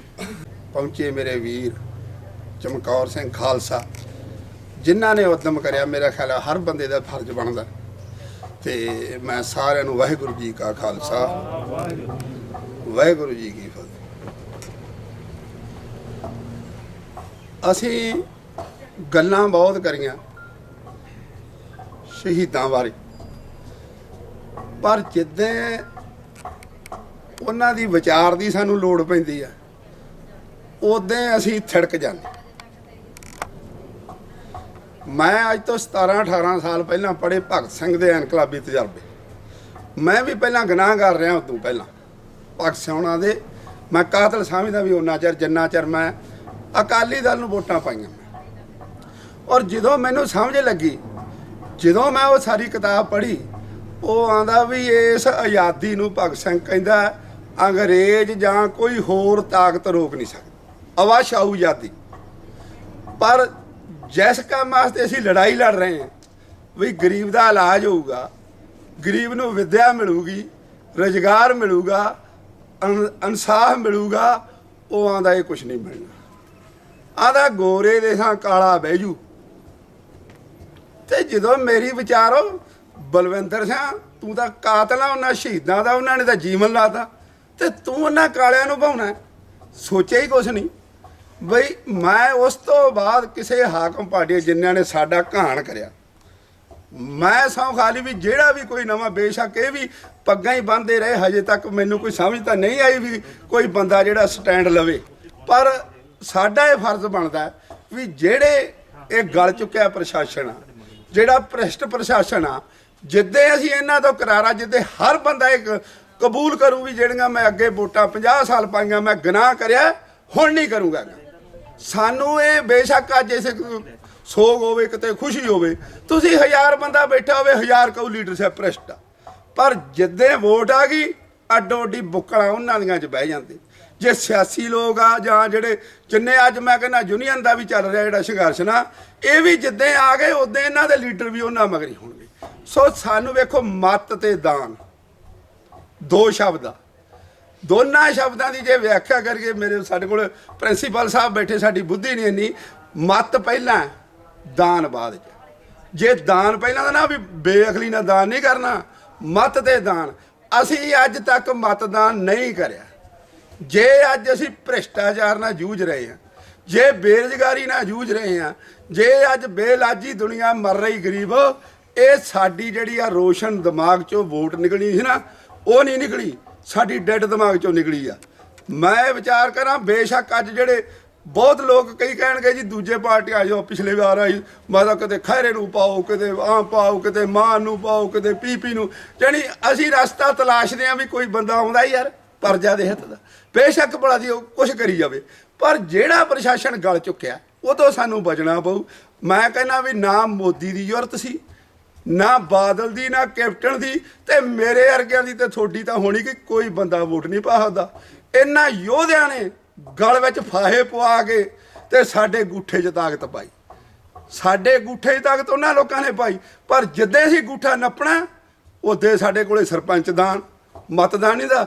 ਉਦੇ ਅਸੀਂ ਉਹਨਾਂ ਲੋਕਾਂ ਮਗਰ ਲੱਗਦੇ ਜਿਹੜੇ ਖੁਦਗਰਜ਼ ਲੋਕ ਆ, ਜਿਹੜੇ ਰਿਸ਼ਵਤਖੋਰ ਲੋਕ ਆ। ਜੇ ਅਸੀਂ ਜਿੱਦੇ ਅਸੀਂ ਵੋਟ ਪਾਉਣੀ ਆ, ਤੜਕੇ ਗੁਰਦੁਆਰੇ ਜਾ ਕੇ ਕਹੀਏ ਸੱਚਾ ਪਾਤਸ਼ਾਹ ਮੇਰੀ ਸਮਰੱਥਾ ਨਹੀਂ, ਇਹ ਵੋਟ ਮੇਰੀ ਵੀ ਨਹੀਂ, ਇਹ ਤਾਂ ਉਹਨਾਂ ਸ਼ਹਾਦਤਾਂ ਦੇ ਖੂਨ 'ਚੋਂ ਨਿਕਲੀ ਵੋਟ ਆ, ਤੇ ਮੈਨੂੰ ਤੂੰ ਉਸੇ ਬੂਥ ਤੇ ਲੈ ਕੇ ਜਾਈਂ, ਉਸੇ ਦੇ ਮੋਹਰ ਲੱਗੇ ਇਹ ਸੱਚਾ ਪਾਤਸ਼ਾਹ ਮੈਂ ਤੇਰੇ ਹਵਾਲੇ ਆ ਤੜਕੇ। ਪਰ ਅਸੀਂ ਕੀ ਕਰਦੇ ਆ? ਅਸੀਂ ਤਾਂ ਯਾਰੋ ਪਾਰਟੀਆਂ 'ਚ ਕਿੰਨਾ ਯੁੱਧ ਲੜਿਆ, ਅੱਜ ਕਹੀ ਜਾਂਦੇ ਆ ਮਤਲਬ ਕਿਸਾਨ ਯੂਨੀਅਨ ਚੱਲਣ। ਮੈਂ ਕਹਿੰਦਾ ਖੇਰੂ ਖੇਰੂ ਹੋਊ ਉਹਦੇ ਨੂੰ, ਤੇ ਇਹਨਾਂ ਚੋਰਾਂ ਨੇ ਫੇਰ ਬਣਨਾ। ਜਿੰਨਾ ਚਿਰ ਅਸੀਂ ਇਹਨਾਂ ਲੋਕਾਂ ਨੂੰ, ਮੈਂ ਕਹਿੰਦਾ ਕਿੰਨੇ ਕੁ ਲੋਕਾਂ ਨੇ ਪੜਿਆ ਹੋਈ ਭਗਤ ਸਿੰਘ ਨੂੰ ਪੜਿਆ, ਜਿਵੇਂ ਸਰਾਭਾ 19 ਸਾਲ ਦੀ ਉਮਰ ਦੇ ਵਿੱਚ ਸ਼ਹਾਦਤ ਦਾ ਜਾਮ ਪੀਣ ਵਾਲਾ ਸਰਾਭਾ, ਉਹ ਕਾਹਦੇ ਵਾਸਤੇ ਪੀਤਾ ਉਹਨੇ? ਮੈਨੂੰ ਜਦੋਂ ਇਹ ਸਮਝ ਲੱਗੀ, ਉਹ ਮੈਂ ਕਿਹਾ ਬਲਵਿੰਦਰ ਸਿੰਘ ਤੇਰੇ ਬੱਚਿਆਂ ਵਾਸਤੇ, ਤੇਰੇ ਵਾਸਤੇ ਉਹ ਸ਼ਹਾਦਤ ਪੀ ਕੇ ਆ ਜ਼ਾਲਮਾਂ ਤੋਂ ਛਡਾਉਣਾ ਚਾਹੁੰਦੇ ਸੀ, ਤੇ ਤੂੰ ਉਹਨਾਂ ਦਾ ਗੁਲਾਮ ਹੈ ਯਾਰ। ਇਹ ਮੈਂ ਉਹਦੇ ਤੋਂ ਜਿੰਨਾ ਜਿੱਦੇ ਹਰ ਬੰਦਾ ਸੋਚੂਗਾ, ਗੱਲਾਂ ਨਹੀਂ ਗੱਲੀਆਂ। ਮੈਂ ਵੀ ਹੁਣ ਇੱਥੇ ਬੋਲਦਾ, ਸਾਡੇ ਬੁਲਾਰੇ ਬੋਲਣਗੇ, ਸਾਡੇ ਪ੍ਰਿੰਸੀ ਸਾਹਿਬ ਬੋਲੇ, ਪਰ ਮੈਂ ਕਹਿੰਦਾ ਇਹਦੇ ਗੁਨਾਹਗਾਰ ਅਸੀਂ ਜੜ। ਤੁਸੀਂ ਜਾਓ ਹੋਮੋਪੈਥੀ ਡਾਕਟਰ ਕੋਲੇ, ਉਹ ਪੁੱਛਣ ਲੱਗ ਜਾਂਦਾ ਕਿਵੇਂ ਹੋਇਆ, ਕਿੱਥੋਂ 2 ਘੰਟੇ ਕਿਉਂ ਲਾਉਂਦਾ? ਬਈ ਅਸਲ ਇਹਦੀ ਜੜ ਕੀ ਆ ਤੇਰੀ ਬਿਮਾਰੀ ਦੀ? ਤੇ ਜੇ ਅਸੀਂ ਇਹਦੀ ਜੜ 'ਚ ਜਾਵਾਂਗੇ, ਮੈਂ ਕਹਿੰਦਾ ਮੈਂ ਵੀ ਗੁਨਾਹਗਾਰ ਆ। ਮੈਂ 18-17 ਸਾਲ ਤੋਂ ਵੋਟ ਨਹੀਂ ਪਾਉਂਦਾ। ਕਿਉਂ ਗੁਨਾਹਗਾਰ ਆ? ਮੈਂ ਪਹਿਲਾਂ ਇਹਨਾਂ ਨੂੰ ਦੁੱਧ ਪਿਆ, ਜਿਵੇਂ ਆਪਣੇ ਗੁੱਲੀ ਡੰਡਾ, ਉਹਨੂੰ ਰੇਹ ਪਾ ਕੇ ਮਗਰੋਂ ਮਾਰ ਕੇ ਨਹੀਂ ਮਰਦਾ, ਜਦੋਂ ਡਾੜਾ ਹੋ ਜੇ ਨਾ ਨਹੀਂ ਮਰਦਾ। ਮੈਂ ਇਹਨਾਂ ਲੋਕਾਂ ਨੂੰ ਵੋਟਾਂ ਪਾਈਆਂ ਜਿਹੜੇ ਅੱਜ ਸ਼ਕਤੀਸ਼ਾਲੀ ਹੋ ਗਏ ਨਾ, ਜਿਹੜੇ ਬਾਦਲ ਅੱਜ ਕਹਿੰਦੇ ਸੀ ਲੋਕ ਪਿੱਛੇ ਵੀ ਇਹ ਨਹੀਂ ਹੁਣ ਜਿਉਂਦੇ ਹੁੰਦੇ। ਮੈਂ ਕਹਿੰਦਾ ਖਮਣੀ ਸਰਕਾਰ ਬਣਾ ਜਾਣੀ, ਮੈਂ ਤੁਹਾਡੇ ਸਾਹਮਣੇ ਆਉ। ਕਿਵੇਂ ਬਣੂਗੀ? ਉਹ ਨਹੀਂ ਬਣਾ ਸਕਦੇ, ਅਸੀਂ ਬਣਾਉਣੀ। ਅਸੀਂ ਲੋਕਾਂ ਨੇ ਜਿੰਨਾ ਚਿਰ ਅਸੀਂ ਸੋਚਦੇ ਨਹੀਂ ਵੀ ਯਾਰੋ ਜੇ ਸਾਡੇ ਬੱਚੇ ਪੜਾਉਣੇ, ਜੇ ਸਾਡੇ, ਮੇਰੀ ਗੱਲ ਸੁਣੋ, ਮੇਰੇ ਪਿੰਡ ਇੱਕ ਮੁੰਡਾ ਵਿਚਾਰਾ ਰੰਗ ਕਰਦਾ ਸੀ ਬਈਆ, ਉਹਦਾ ਐਕਸੀਡੈਂਟ ਹੋ ਗਿਆ, 20 ਦਿਨ ਪਿਆ ਰਿਹਾ ਸਰਕਾਰੀ ਹਸਪਤਾਲ 'ਚ। ਗਰੀਬ ਬੰਦਾ, ਕਿਸੇ ਨੇ ਉੱਥੇ ਉਹਦੀ ਬਾਤ ਨਹੀਂ ਪੁੱਛੀ। ਜਦੋਂ ਲੱਤ ਗਲ ਚੱਲੀ, ਅਸੀਂ ਗਰਾਈ ਕਰਕੇ ਉਹਦਾ ਵਿਚਾਰੇ ਦਾ ਇਲਾਜ ਕਰਾਇਆ। ਹੁਣ ਤੁਸੀਂ ਇਹ ਹਿਸਾਬ ਲਾਓ ਬਈ ਜਿਹੜਾ ਗਰੀਬ ਬੰਦਾ ਜਿਹਦੀ 200 ਰੁਪਈਆ ਦਿਹਾੜੀ, 300, ਉਹ ਬੰਦੇ ਵਾਸਤੇ ਸਰਕਾਰ ਦੇ ਖਾਤੇ 'ਚ ਇੱਕ ਪੈਸਾ ਗੋਲੀ ਹੈ ਨਹੀਂ। ਜਿਹੜਾ MLA, ਜਿਹੜਾ MP, ਜਿਹੜਾ ਮੰਤਰੀ ਲੱਖਾਂ ਦੇ ਪੈਕੇਜ ਲੈ ਰਿਹਾ, ਉਹਦੇ ਫੋਰਟਿਸ 'ਚੋਂ ਇਲਾਜ ਹੋਊ, ਉਹਦਾ PG ਆਪਣੇ ਚੰਡੀਗੜ੍ਹੋਂ ਇਲਾਜ ਹੋਊ, ਉਹਦਾ ਅਮਰੀਕਾ 'ਚੋਂ ਹੋਊ, ਉਹਦਾ ਲੰਡਨ 'ਚੋਂ ਹੋਊ। ਹੁਣ ਦੱਸੋ ਤੁਹਾਡੇ 'ਚ ਕਿੰਨੇ ਬੰਦੇ ਸਹਿਮਤ ਹੋਣਗੇ? ਵੀ ਯਾਰ ਉਹ ਗਰੀਬ ਦਾ ਇਲਾਜ ਨਹੀਂ ਹੋਣਾ ਚਾਹੀਦਾ, ਇਹਨਾਂ ਦਾ ਇਲਾਜ ਸਾਡੇ ਖਰਚੇ ਤੇ ਹੋਣਾ ਚਾਹੀਦਾ। ਕੋਈ ਬਾਂਹ ਖੜੀ ਕਰੂ ਬੰਦਾ ਵੀ ਇਹਨਾਂ ਦਾ ਹੋਣਾ ਚਾਹੀਦਾ, ਗਰੀਬ ਦਾ ਨਹੀਂ। ਪਰ ਉਦੋਂ ਹੀ ਸੋਚ ਗਏ ਜਿੱਦੇ ਵੋਟ ਨੂੰ ਪਾਉਣਾ ਹੈ, ਉਦੋਂ ਹੀ ਸੋਚ ਗਏ ਇਹਨਾਂ ਚੋਰਾਂ ਨੂੰ, ਇਹਨਾਂ ਭ੍ਰਿਸ਼ਟਾਚਾਰੀਆਂ ਨੂੰ ਵੋਟ ਨਹੀਂ ਪਾਉਣੀ, ਅਸੀਂ ਨਵਾਂ ਰਸਤਾ ਪਾਲਣਾ। ਮੈਨੂੰ ਕਈ ਵਾਰੀ ਸਵਾਲ ਕਰ ਦਿੰਦੇ ਕਿਉਂਕਿ ਪ੍ਰਚਾਰ 'ਚ ਮੈਨੂੰ ਵੀ ਇਹ ਜਦੋਂ ਭਗਤ ਸਿੰਘ ਦੇ ਇਨਕਲਾਬੀ ਤਜਰਬੇ ਪੜ੍ਹੇ, ਪਹਿਲਾਂ ਤਾਂ ਵੇਖੋ ਮੈਂ ਅਕਾਲੀਆਂ ਨੂੰ ਵੋਟ ਪਾਉਂਦਾ ਸੀ, ਮੈਂ ਗੁਨਾਹਗਾਰ ਹਾਂ। ਮੇਰਾ ਉਹ ਗੁਨਾਹ ਮੈਂ ਕਹਿੰਦਾ ਖਮਣੀ ਭਗਤ ਸਿੰਘਾਂ ਨੇ ਮਾਫ ਨਹੀਂ ਕਰਨਾ, ਖੁਦਾ ਨੇ ਮਾਫ ਨਹੀਂ ਕਰਨਾ, ਕਿਉਂਕਿ ਅਸੀਂ ਉਹਨਾਂ ਨੂੰ ਸ਼ਕਤੀਸ਼ਾਲੀ ਬਣਾਤਾ। ਅੱਜ ਮੈਂ ਬੇਸ਼ੱਕ ਦੀ ਉਹਦੇ ਤਾਂ ਇਕੱਲੀ ਵੋਟ ਪਾਉਂਦਾ ਸੀ, ਅੱਜ ਮੈਂ ਪ੍ਰਚਾਰ ਕਰਦਾ ਹਲਕੇ ਜਾ ਕੇ ਵੀ ਭਾਈ ਇਹਨਾਂ ਤੋਂ ਬਚੋ, ਸਾਡਾ ਫਰਜ਼ ਬਣਦਾ ਬਚਣਾ। ਤੇ ਜਿੰਨਾ ਚਿਰ ਅਸੀਂ ਇੱਕ ਬੰਦਾ ਵੇਖੋ, ਆਦੇ ਸੁਭਾਸ਼ ਬੋਸ ਨੂੰ ਪੁੱਛਿਆ ਸੀ ਵੀ ਮਾਰੂ ਹਥਿਆਰ ਸਭ ਤੋਂ ਕਿਹੜਾ, ਉਹ ਕਹਿੰਦਾ ਵੀ ਪ੍ਰਚਾਰ ਤੋਂ ਵੱਡਾ ਕੋਈ ਹਥਿਆਰ ਨਹੀਂ। ਅੱਜ ਜੇ ਘਰ ਘਰ ਸਾਨੂੰ ਪ੍ਰਚਾਰ ਕਰਨਾ ਪਊ ਔਰ ਨਾਲ ਮੰਨਣੀ ਪਊ ਭਗਤ ਸਿੰਘਾਂ ਦੀ। ਪੱਗਾਂ ਦੇ ਇੱਥੇ ਬਹੁਤ ਲੋਕ ਬੰਨੀ ਜਾਂਦੇ ਆ, ਪੱਗ ਬੰਨਣਾ ਨਹੀਂ, ਪੀਪੀ ਵਾਲੇ ਨੇ ਉੱਥੇ ਜਾ ਕੇ ਮਿੱਟੀ ਮੱਥੇ ਨੂੰ ਲਾ ਲਈ। ਅੱਜ ਵੀ ਉੱਥੇ ਬਹੁਤ ਬੰਦੇ, ਅੱਜ ਜਿੰਨੇ ਸਾਰੇ ਵੱਡੇ ਡਾਕੂ ਖੜਕਲ ਕਲਾਂ ਪਹੁੰਚੇ ਹੋਣਗੇ ਤੇ ਔਰ ਉਹਦੀਆਂ ਗੱਲਾਂ ਕਰਦੇ ਹੋਣਗੇ, ਪਰ ਗੱਲਾਂ ਨਹੀਂ ਉਹਨਾਂ ਦੀਆਂ, ਨਾ ਤਾਂ ਪੱਗ ਦੀ ਲੋੜ ਆ, ਨਾ ਉਹਨਾਂ ਦੇ ਪਹਿਰਾਵੇ ਦੀ ਲੋੜ ਆ। ਸਾਨੂੰ ਲੋੜ ਆ ਜਿਹੜਾ ਉਹਨਾਂ ਦੀ ਰੂਹ 'ਚੋਂ ਵਿਚਾਰ ਨਿਕਲੀ, ਉਸ ਵਿਚਾਰ ਨੇ ਸਾਡੀ ਤਬਦੀਲੀ ਕਰਨੀ ਆ। ਜਿੰਨਾ ਚਿਰ ਅਸੀਂ ਉਹਦੀ ਵਿਚਾਰ ਦੀ ਗੱਲ ਨਹੀਂ ਸੁਣਦੇ, ਜਿੰਨਾ ਚਿਰ ਅਸੀਂ ਇਹ ਨਹੀਂ ਪਰਨ ਕਰਦੇ ਵੀ ਯਾਰੋ ਜਿਹੜੇ ਪਿੱਛੇ ਮੇਰੀ ਉਮਰ ਹੁਣ 60 ਸਾਲ ਹੋ ਗਈ ਤੇ 20 ਸਾਲ ਦੇ ਦੀ ਵੋਟ ਬਣ ਗਈ, ਤੇ ਮੈਂ ਕਹਿੰਦਾ ਵੀ ਜਿਹੜੇ ਮੈਂ ਕਰੇ ਨਾ, ਮੈਨੂੰ ਪਤਾ ਹੋਣਾ ਚਾਹੀਦਾ ਮੈਂ ਗੁਨਾਹਗਾਰ, ਮੈਂ ਗੁਨਾਹ ਕਰੇ ਆ ਜਿੰਨੀਆਂ ਸਰਕਾਰਾਂ ਅਸੀਂ ਬਣਾਈਆਂ। ਸੋ ਸਾਨੂੰ ਜਿੰਨਾ ਚਿਰ ਆਪਦਾ ਅਵਗਣ ਨਹੀਂ, ਜਿਵੇਂ ਤੁਹਾਡੇ ਕੋਲ ਮੈਂ ਦੱਸ ਕੇ ਹਟਿਆ ਬਈ ਦਲੀਲ ਨਾਲ ਵੀ ਜਿਵੇਂ ਗੁੱਲੀ ਡੰਡਾ ਹੀ ਰੇਹ ਪਾਤਾ ਨਹੀਂ ਮਰਦਾ, ਮੈਂ ਕਹਿੰਦਾ ਹੁਣ ਮੈਂ ਵੋਟ ਨਹੀਂ ਵੀ ਪਾਉਂਦਾ, ਮੈਂ ਤਾਂ ਵੀ ਗੁਨਾਹਗਾਰ ਆ ਉਹਨਾਂ ਲੋਕਾਂ ਨੂੰ, ਕਿਉਂਕਿ ਅਸੀਂ ਸ਼ਕਤੀਸ਼ਾਲੀ ਬਣਾਤਾ। ਹੁਣ ਪੈਸੇ ਆ ਗਰੀਬਾਂ ਨੂੰ ਪੈਸੇ, ਕਿਸੇ ਨੂੰ ਦਾਰੂ ਪਿਆਤੀ ਫਿਰ ਬਣ ਜਾਂਦੇ, ਤੇ ਫਿਰ ਇਸ ਗੁਨਾਹ 'ਚ ਮੈਂ ਭਲਾ ਦੀ ਨਹੀਂ, ਮੈਂ ਵਿਰੋਧ ਕਰਦਾ, ਫਿਰ ਵੀ ਮੈਂ ਗੁਨਾਹਗਾਰ ਮੰਨਦਾ। ਜਿੱਦੇ ਕੱਲੇ ਬੰਦੇ ਨੂੰ ਇਹ ਸਮਝ ਆ ਗਈ, ਫਿਰ ਅਸੀਂ ਬਚ ਸਕਦੇ ਹਾਂ। ਔਰ ਮੈਂ ਕਹਿੰਦਾ ਹਰ ਬੰਦਾ ਇੱਕ ਤਾਂ ਪ੍ਰਚਾਰਕ ਬਣੇ, ਪ੍ਰਚਾਰ ਤੋਂ ਬਿਨਾਂ ਸਾਡੇ ਮਸਲੇ ਨਹੀਂ ਹੱਲ ਹੋਣੇ। ਇੱਕ ਸਾਨੂੰ ਰਿਸ਼ਵਤਖੋਰੀ ਆ, 10 ਤਾਂ ਬਹੁਤ ਅਸੀਂ ਕੋਈ ਮੇਰਾ ਖਿਆਲ ਆ ਵੀ 10 ਬੰਦੇ ਤਾਂ ਅਸੀਂ ਰਿਸ਼ਵਤਖੋਰੀ 'ਚ ਫੜਾਏ ਆ। ਅਸੀਂ ਇਸ ਕੰਮ ਤੇ ਵੀ ਜਿਹੜਾ ਸਿਧਾਂਤ ਆ, ਸਾਨੂੰ ਇਹਦੇ ਵਾਸਤੇ ਲੜਾਈ ਦੇਣੀ ਪਊ। ਅਸੀਂ ਕੀ ਕਰਦੇ ਆ, ਅਸੀਂ ਬਹੁਤ ਬੰਦਿਆਂ ਨੂੰ ਕਹਿ ਦਿੰਦੇ ਯਾਰ ਜੇ ਪੈਸੇ ਦੇਣਾ ਤੇ ਆਪਾਂ ਉਹਦਾ ਕਲਿਆਣ ਕਰਨਾ, ਪਹਿਲਾਂ ਇਹ ਕੰਮ ਨਹੀਂ ਕਰਨਾ। ਸਾਡੇ ਲੋਕ ਇੰਨੇ ਡਰੇ ਆ, ਇਹਦੇ ਪਿੱਛੇ ਵੀ ਮੈਂ ਕਹਿੰਦਾ ਬਾਬੇ ਨਾਨਕ ਦਾ ਇੱਕ ਵਿਚਾਰ ਆ, ਬਾਬਾ ਹੋਰ ਖਾਣਾ ਖੁਸ਼ੀ ਖੁਆਰ, ਜਿੱਤ ਖਾਦੇ ਤਨ ਪੀੜੀਏ ਮਨਵੇਂ ਚਲੇ ਵਿਕਾਰ। ਗੁਰਬਾਣੀ ਦੇ ਵਿੱਚ ਮੇਰੇ ਪਾਤਸ਼ਾਹ ਨੇ ਸਾਨੂੰ ਇਹ ਸਰੀਰ ਵਾਸਤੇ ਨਹੀਂ ਲੋੜ ਕੱਲੀ ਖੁਰਾਕ ਜਿਹੜੀ ਸਰ ਖਾਲਸਾ ਕਰੇ, ਮੈਂ ਵੀ ਕਰਦਾ ਆਰਗੈਨਿਕ ਖੇਤੀ 10-11 ਸਾਲ ਤੋਂ, ਇਹ ਸਾਡੇ ਸਰੀਰ ਦੀ ਲੋੜ ਨਹੀਂ ਵੀ ਕੱਲੀ ਤੰਦਰੁਸਤੀ ਵਾਸਤੇ ਆ, ਇਹ ਸਾਡੀ ਮਾਨਸਿਕ ਦਸ਼ਾ ਹੈ। ਬਾਬਾ ਕਹਿੰਦਾ ਅੱਜ ਸਾਡੀ ਮਾੜੀ ਮਾਨਸਿਕ ਦਸ਼ਾ ਦੀ ਦੇਣਾ, ਅੱਜ ਫੇਰ ਝੋਲੀਆਂ ਉਹਨਾਂ ਦੇ ਬਣਾ ਲੋਕਾਂ ਨੇ। ਜੇ ਸਾਡਾ ਮਨੋਬਲ ਉੱਚਾ ਹੋਵੇ, ਮੈਂ ਕਹਿੰਦਾ ਭਲਾ ਦੀ ਯਾਰ ਇੱਕ ਰਹਿ ਜੇ, ਮੈਂ ਕਹਿੰਦਾ ਮੈਂ ਇਕੱਲਾ ਹੀ ਰਹਿ ਜਾ ਯਾਰ ਇੱਕ ਪਾਸੇ, ਪਰ ਚੋਰਾਂ ਦੇ ਖਿਲਾਫ ਭੁਗਤਾਂ, ਮੈਨੂੰ ਕੋਈ ਪਰਵਾਹ ਨਹੀਂ। ਤੇ ਸਾਡੇ ਕੀ ਆ, ਭੇਡ ਚਾਲਕਾਹ ਨੂੰ ਕਹਿੰਦੇ, ਭੇਡ ਇੱਕ ਜਿੱਧਰ ਨੂੰ ਗਈਆਂ। ਹੁਣ ਅੱਜ ਜਿਹੜੇ ਟੈਲੀਵਿਜ਼ਨਾਂ ਨੂੰ ਕਿਉਂ ਦਿੰਦੇ ਆ ਪੈਸੇ ਵੀ ਯਾਰ ਇਹਦੀ ਹਵਾ ਬਣ ਗਈ, ਲੋਕਾਂ ਨੇ ਤੁਰ ਪੈਣ। ਉਹ ਸੋਚਣਾ ਹੀ ਨਹੀਂ ਯਾਰ, ਉਹ ਯਾਰ ਆਜ਼ਾਦੀ ਕਾਹਦੇ ਵਾਸਤੇ ਲੈ ਕੇ ਦਿੱਤੀ ਸਾਨੂੰ? ਜੇ ਅੱਜ ਅਸੀਂ ਮੰਨ ਲਓ ਵੋਟ ਪਈ ਜਿੰਨੀ, ਸਾਰੇ ਕਹਿਣ ਵੀ ਮੈਂ ਪਾਰਟੀ ਦਾ ਪੱਕਾ, ਕਈ ਆ ਬੜੇ ਲੂੰਬੜ ਮਾਂ ਨਾਲ ਦਰਜ, ਮੈਂ ਕਹਿੰਦਾ ਮਾਂ ਨੂੰ ਕਲੰਕਿਤ ਕਰਦੇ ਉਹ ਲੋਕ ਜਿਹੜੇ ਪਾਰਟੀ ਨੂੰ ਮਾਂ ਨਾਲ ਰੁਤਬਾ ਦਿੰਦੇ ਵੀ ਇਹ ਮਾਂ ਪਾਰਟੀ। ਮਾਂ ਜਿੱਡਾ ਰੁਤਬਾ ਦਾ ਖੁਦਾ ਨਹੀਂ। ਉਹ ਆਪਣਾ ਸ਼ਿਵ ਕੁਮਾਰ ਬਟਾਲਵੀ ਨੇ ਲਿਖਿਆ, ਉਹ ਕਹਿੰਦਾ ਰੱਬ ਨੇ ਵੀ ਸ਼ਾਇਦ ਤੋਂ ਉਧਾਰੀ ਲਈ ਮਾਂ ਤੋਂ, ਰੱਬ ਨੂੰ ਵੀ ਲੋੜ ਪਈ ਮਾਂ ਦੀ, ਪਰ ਮਾਂ ਦੀ ਆ ਜਿਹੜੇ ਡਾਕੂਆਂ ਵਾਲੀਆਂ ਪਾਰਟੀਆਂ ਜਦੋਂ ਅਸੀਂ ਉਹਦੇ ਨਾਲ ਤੁਲਨਾ ਕਰਦੇ ਆ, ਮਾਂ ਦਾ ਦਰਜਾ ਤੇ ਵੇਖੋ ਇਹਨਾਂ ਜਿਹੜੀ ਪਾਰਟੀ ਕੋਈ ਵੀ ਆ, ਜਿੰਨੀਆਂ ਪਾਰਟੀਆਂ ਸਭ ਅੱਜ ਤੱਕ ਜੇ ਆਪਾਂ ਇਤਿਹਾਸ ਗਣੀਏ ਤਾਂ ਸਭ ਲੋਕ ਇਹ ਮਤਲਬ ਪ੍ਰਸਤ। ਅਸੀਂ ਜਿਹੜੀ ਦਿਸ਼ਾ 'ਚ ਸਾਡਾ ਜਾਣਾ ਚਾਹੀਦਾ ਸੀ, ਅਸੀਂ ਉਸ ਦਿਸ਼ਾ ਦੇ ਵਿੱਚ, ਮੈਂ ਕਹਿੰਦਾ ਵੀ ਅਸੀਂ ਗੁਨਾਹਗਾਰਾਂ ਸਾਰੇ, ਤੁਸੀਂ ਵੀ ਬੈਠੇ ਜਿਹੜੇ ਹੋਣਗੇ 1-2% ਜਿਹੜੇ ਬਾਹਰ ਜਾ ਵੜਨ, ਅਸੀਂ ਸਾਰੇ ਗੁਨਾਹਗਾਰ ਹਾਂ। ਪਹਿਲਾਂ ਅਸੀਂ ਗੱਲਾਂ ਕਰਨੀਆਂ ਭਗਤ ਸਿੰਘ ਦੀਆਂ, ਅਸੀਂ ਕਰਤਾਰ ਸਰਾਭੇ ਦੀਆਂ, ਅਸੀਂ ਸ਼ਹੀਦਾਂ ਦੀਆਂ, ਅਸੀਂ ਬਾਬੇ ਨਾਨਕ ਦੀਆਂ, ਪਰ ਜਦੋਂ ਵੋਟ ਪਾਉਣ ਗਏ ਉਦੋਂ ਫਿਰ ਉਹ ਬੁੱਕਲ, ਉਹ ਸਾਡਾ ਜਿਹੜੀ ਸਾਰੀ ਕਿਰਤ ਵਿਨਾਸ਼ ਹੋ ਜਾਂਦੀ। ਇਹ ਤਾਂ ਹੀ ਹੁੰਦੀ ਆ, ਸਾਡੀ ਜਿਹੜੀ ਖੁਰਾਕ ਮਾੜੀ ਆ, ਮਾੜੀ ਖੁਰਾਕ ਨਾਲ ਸਾਡਾ ਜਿਹੜਾ ਮਨੋਬਲ ਡਿੱਗ ਪੈਂਦਾ। ਜੇ ਅਸੀਂ ਚੰਗੀ ਖੁਰਾਕ ਖਾਈਏ ਤੇ ਮੈਂ ਕਹਿੰਦਾ ਫਿਰ ਗੱਲ ਸੁਣੋ, ਤੇ ਜੇ ਭਗਤ ਸਿੰਘ ਇੰਨੀ ਦ੍ਰਿੜਤਾ ਨਾਲ ਕਹਿੰਦਾ ਵੀ ਅੰਗਰੇਜ਼ ਰੋਕ ਨਹੀਂ ਸਕਦੇ ਆਜ਼ਾਦੀ ਨੂੰ, ਕਿੰਨੇ ਕੁ ਬੰਦੇ ਸੀ ਉਦੋਂ? ਅੱਜ ਮੈਨੂੰ ਬਹੁਤ ਬੰਦੇ ਸਵਾਲ ਕਰ ਦਿੰਦੇ, ਤੁਹਾਨੂੰ ਦੱਸ ਰਿਹਾ ਵੀ ਪ੍ਰਚਾਰ ਕਰਦੇ ਯਾਰ ਜੇ ਹੋਰ ਚੋਰ ਬਣੇ। ਉਹ ਮੈਂ ਕਿਹਾ ਗੱਲ ਸੁਣ, ਮੇਰੇ ਕੋਲ ਤਾਂ ਇੱਕੋ ਦਲੀਲ ਹੁੰਦੀ, ਅਸੀਂ ਬੱਚਾ ਕਿਉਂਟਣਾ, ਬੱਚੀ ਕਿਉਂਟਣੀ ਆ, ਅਸੀਂ ਵੇਖਣ ਜਾਂਦੇ ਉਦੋਂ ਅਸੀਂ ਉਹ ਨਹੀਂ ਵੇਂਦੇ। ਇੱਕ ਤਾਂ ਕੈਂਸਰ ਨਾਲ ਮਰੀਜ਼ ਮੰਜੇ ਤੇ ਪਿਆ, ਇੱਕ ਨੂੰ ਹੋ ਜਾਊਗਾ, ਹੋ ਸਕਦਾ ਗਾਣਾ ਪ੍ਰੈਸਟ ਹੋ ਜੇ, ਅਸੀਂ ਜਿਹੜੇ ਅੱਗੇ ਹੋਏ ਆ ਘੱਟੋ ਘੱਟ ਯਾਰ ਉਹ ਤਾਂ ਵਰਤ ਗਏ, ਇਹਨਾਂ ਨੂੰ ਤਾਂ ਪਾਸੇ ਕਰ ਗਏ। ਅੱਜ ਅਸੀਂ 15 ਲੋਕ ਸਭਾ ਬਣ ਗਈਆਂ, ਅਸੀਂ 15 ਪਾਰਟੀਆਂ ਨੂੰ ਗੁੱਠੇ ਲਾ ਸਕਦੇ ਸੀ, ਅਸੀਂ ਤਾਂ 2-3 ਹੀ ਨਹੀਂ ਲਾ ਸਕਦੇ। ਅਸੀਂ ਆਪਦਾ ਜਿਹੜਾ ਵੋਟ ਦਾ ਅਧਿਕਾਰ ਜਿੰਨਾ ਚਿਰ ਮਤ ਤੇ ਦਾਨ ਇਹ ਨਹੀਂ ਨਾ ਕਰਦੇ ਉਹਨਾਂ ਚਿਰ ਮਿੱਤਰੋ ਸਾਡੇ ਨਾਲ ਖੱਜਲ ਖੁਆਰੀ ਹੋਣੀ, ਸਾਡੇ ਹੀ ਰਿਸ਼ਵਤਖੋਰੀ 'ਚ ਫਸੇ ਰਹਿਣਾ। ਹਰ ਪਾਸੇ ਨਿਆਜ ਕੋਈ MLA ਗੱਲ ਸੁਣ 5 ਕਤਲ ਕਰਕੇ ਜਾਵੜੇ, ਕੋਈ ਗੱਲ ਨਹੀਂ, ਉਹ ਵੋਟਾਂ ਸਾਡੀਆਂ ਪਾ ਕੇ MLA ਬਣਿਆ ਤੇ ਮੇਰੇ ਵਰਗੇ ਨੇ ਵੀ ਪਾਈਆਂ ਤੇ ਉੱਥੇ ਜਾਵੜਦਾ SHO ਕਹਿੰਦਾ ਨਾ ਜੀ MLA ਦਾ ਫੋਨ ਆ ਗਿਆ ਕਰੀ ਜਾਂਦੇ, ਕੋਈ ਪਰਵਾਹ ਨਹੀਂ। ਪਰ ਸਾਨੂੰ ਜਿੰਨਾ ਚਿਰ ਇਹ ਮਤ ਨਹੀਂ ਆਉਂਦੀ ਯਾਰੋ, ਮਾਲਕ ਅਸੀਂ ਆ, ਉਹ ਨੌਕਰ ਆ। ਕੋਈ MLA ਆ, ਕੋਈ MP ਆ, ਕੋਈ ਪਟਵਾਰੀ ਤੋਂ ਲੈ ਕੇ ਚੀਫ ਸੈਕਟਰੀ ਤੱਕ ਸਾਰੇ ਸਾਡੇ ਨੌਕਰ ਆ ਜੇ ਪਬਲਿਕ ਸਰਵੈਂਟ। ਪਰ ਅਸੀਂ ਮਾਲਕ ਬਣਾਤਾ ਕਿਹਨੇ? ਸਾਡੀ ਮਾੜੀ ਸੋਚ ਨੇ। ਮੈਂ ਤਾਂ ਆਪ ਨੂੰ ਕਹੂੰ ਬੇਸ਼ੱਕ ਸਰਕਾਰਾਂ ਨੇ ਕਹਿੰਦੇ ਹੀ ਬਣਾਇਆ, ਪਰ ਸਰਕਾਰ ਕਿਹਨੇ ਬਣਾਈ ਆ ਯਾਰੋ? ਜੜ ਤਾਂ ਅਸੀਂ ਆ। ਪਾਣੀ ਟੁੱਟ ਜਾਂਦਾ, ਤੁਸੀਂ ਜ਼ਿਮੀਦਾਰ ਬੈਠੇ ਆ ਤਾਂ ਬਾਹਰੋਂ ਖੁੱਡਾਂ ਬੰਦ ਕਰੀ ਜਾਓ, ਇੱਥੇ ਨਹੀਂ ਜਾਣ ਦੇਣੀ, ਫਿਰ ਚੱਲ ਪੂਗੀ ਜੇ ਬਾਹਰਲੇ ਪਾਸੇ, ਤੇ ਜੇ ਅੰਦਰ ਇੱਕ ਪੈਰ ਮਾਰ ਖੁੱਡ ਬੰਦ ਨਾਲੇ ਚੱਲ ਕੇ ਦਿਖਾਵੇ। ਜਿੰਨਾ ਚਿਰ ਜੜ 'ਚ ਨਹੀਂ ਆਉਂਦੇ, ਜਿੰਨਾ ਚਿਰ ਬਾਬੇ ਫਰੀਦ ਨੇ ਕਿਹਾ ਫਰੀਦਾ ਆਪ ਸਵਾਰੇ ਮੈਂ ਮਿਲਾਂ, ਮੈਂ ਮਿਲਿਆ ਸੁਖ ਹੋਏ, ਫਰੀਦਾ ਜੇ ਤੂੰ ਮੇਰਾ ਹੋਏ ਸਭ ਜਗ ਤੇਰਾ ਹੋਏ। ਓਏ ਆਪ ਨੂੰ ਸਵਾਰਨਾ ਪੈਣਾ ਸਾਨੂੰ ਗੱਲਾਂ ਕਰਨ ਦੇ ਨਾਲ ਇਹ ਸੋਚਣਾ ਪੈਣਾ ਮੈਂ ਪਹਿਰਾ ਦੇ ਰਿਹਾ। ਸੋ ਮੈਂ ਇੰਨੀ ਅਪੀਲ ਕਰਦਾ ਵੀ ਸਾਨੂੰ ਜਿੰਨਾ ਚਿਰ ਇੰਨੇ ਬੈਠੇ ਆਪਾਂ ਜੇ 200 ਕੋਲੇ ਜਾ ਕੇ ਗੱਲ ਇਹ ਪਹੁੰਚਾ ਦਈਏ ਤੇ ਮੇਰਾ ਖਿਆਲ ਹੈ ਸਾਡਾ ਫਿਰ ਭਗਤ ਸਿੰਘ ਦਾ ਜਿਹੜਾ ਸ਼ਹੀਦੀ ਦਿਹਾੜਾ ਮਨਾਉਣਾ ਇਹ ਸਫਲ ਆ। ਸਾਨੂੰ ਅੱਜ ਪਰਨ ਕਰਨਾ ਚਾਹੀਦਾ ਵੀ ਮੈਂ ਘੱਟੋ ਘੱਟ 500 ਬੰਦੇ ਨੂੰ, ਮੈਂ 1000 ਬੰਦੇ ਕੋਲੇ ਯਾਰ ਇਹਨਾਂ ਦੇ ਵਿਚਾਰ ਪ੍ਰਗਟਾਉਂ। ਠੀਕ ਆ, ਹਰ ਬੰਦਾ ਨਹੀਂ ਪੜਦਾ, ਲੋਕ ਬਿਜੀ ਆ, ਕੰਮ ਅਸੀਂ ਆਉਂ ਬਿਜੀ ਆ ਵੀ ਇਹ ਤਾਂ ਵੇਂਦੇ ਨੇ ਵੀ ਗਧੇ ਵਾਂਗੂ ਭਾਟ ਹੋਈ ਜਾਂਦੇ ਯਾਰੋ। ਜੇ ਸਾਡੇ ਕੋਲੇ ਇਨਸਾਫ ਸਰਕਾਰ ਆਵੇ, ਬਾਹਰਲੇ ਮੁਲਕਾਂ 'ਚ ਕਿਵੇਂ ਨਾ ਇੱਥੋਂ ਕਿਉਂ ਛੱਡੀ ਜਾਂਦੇ?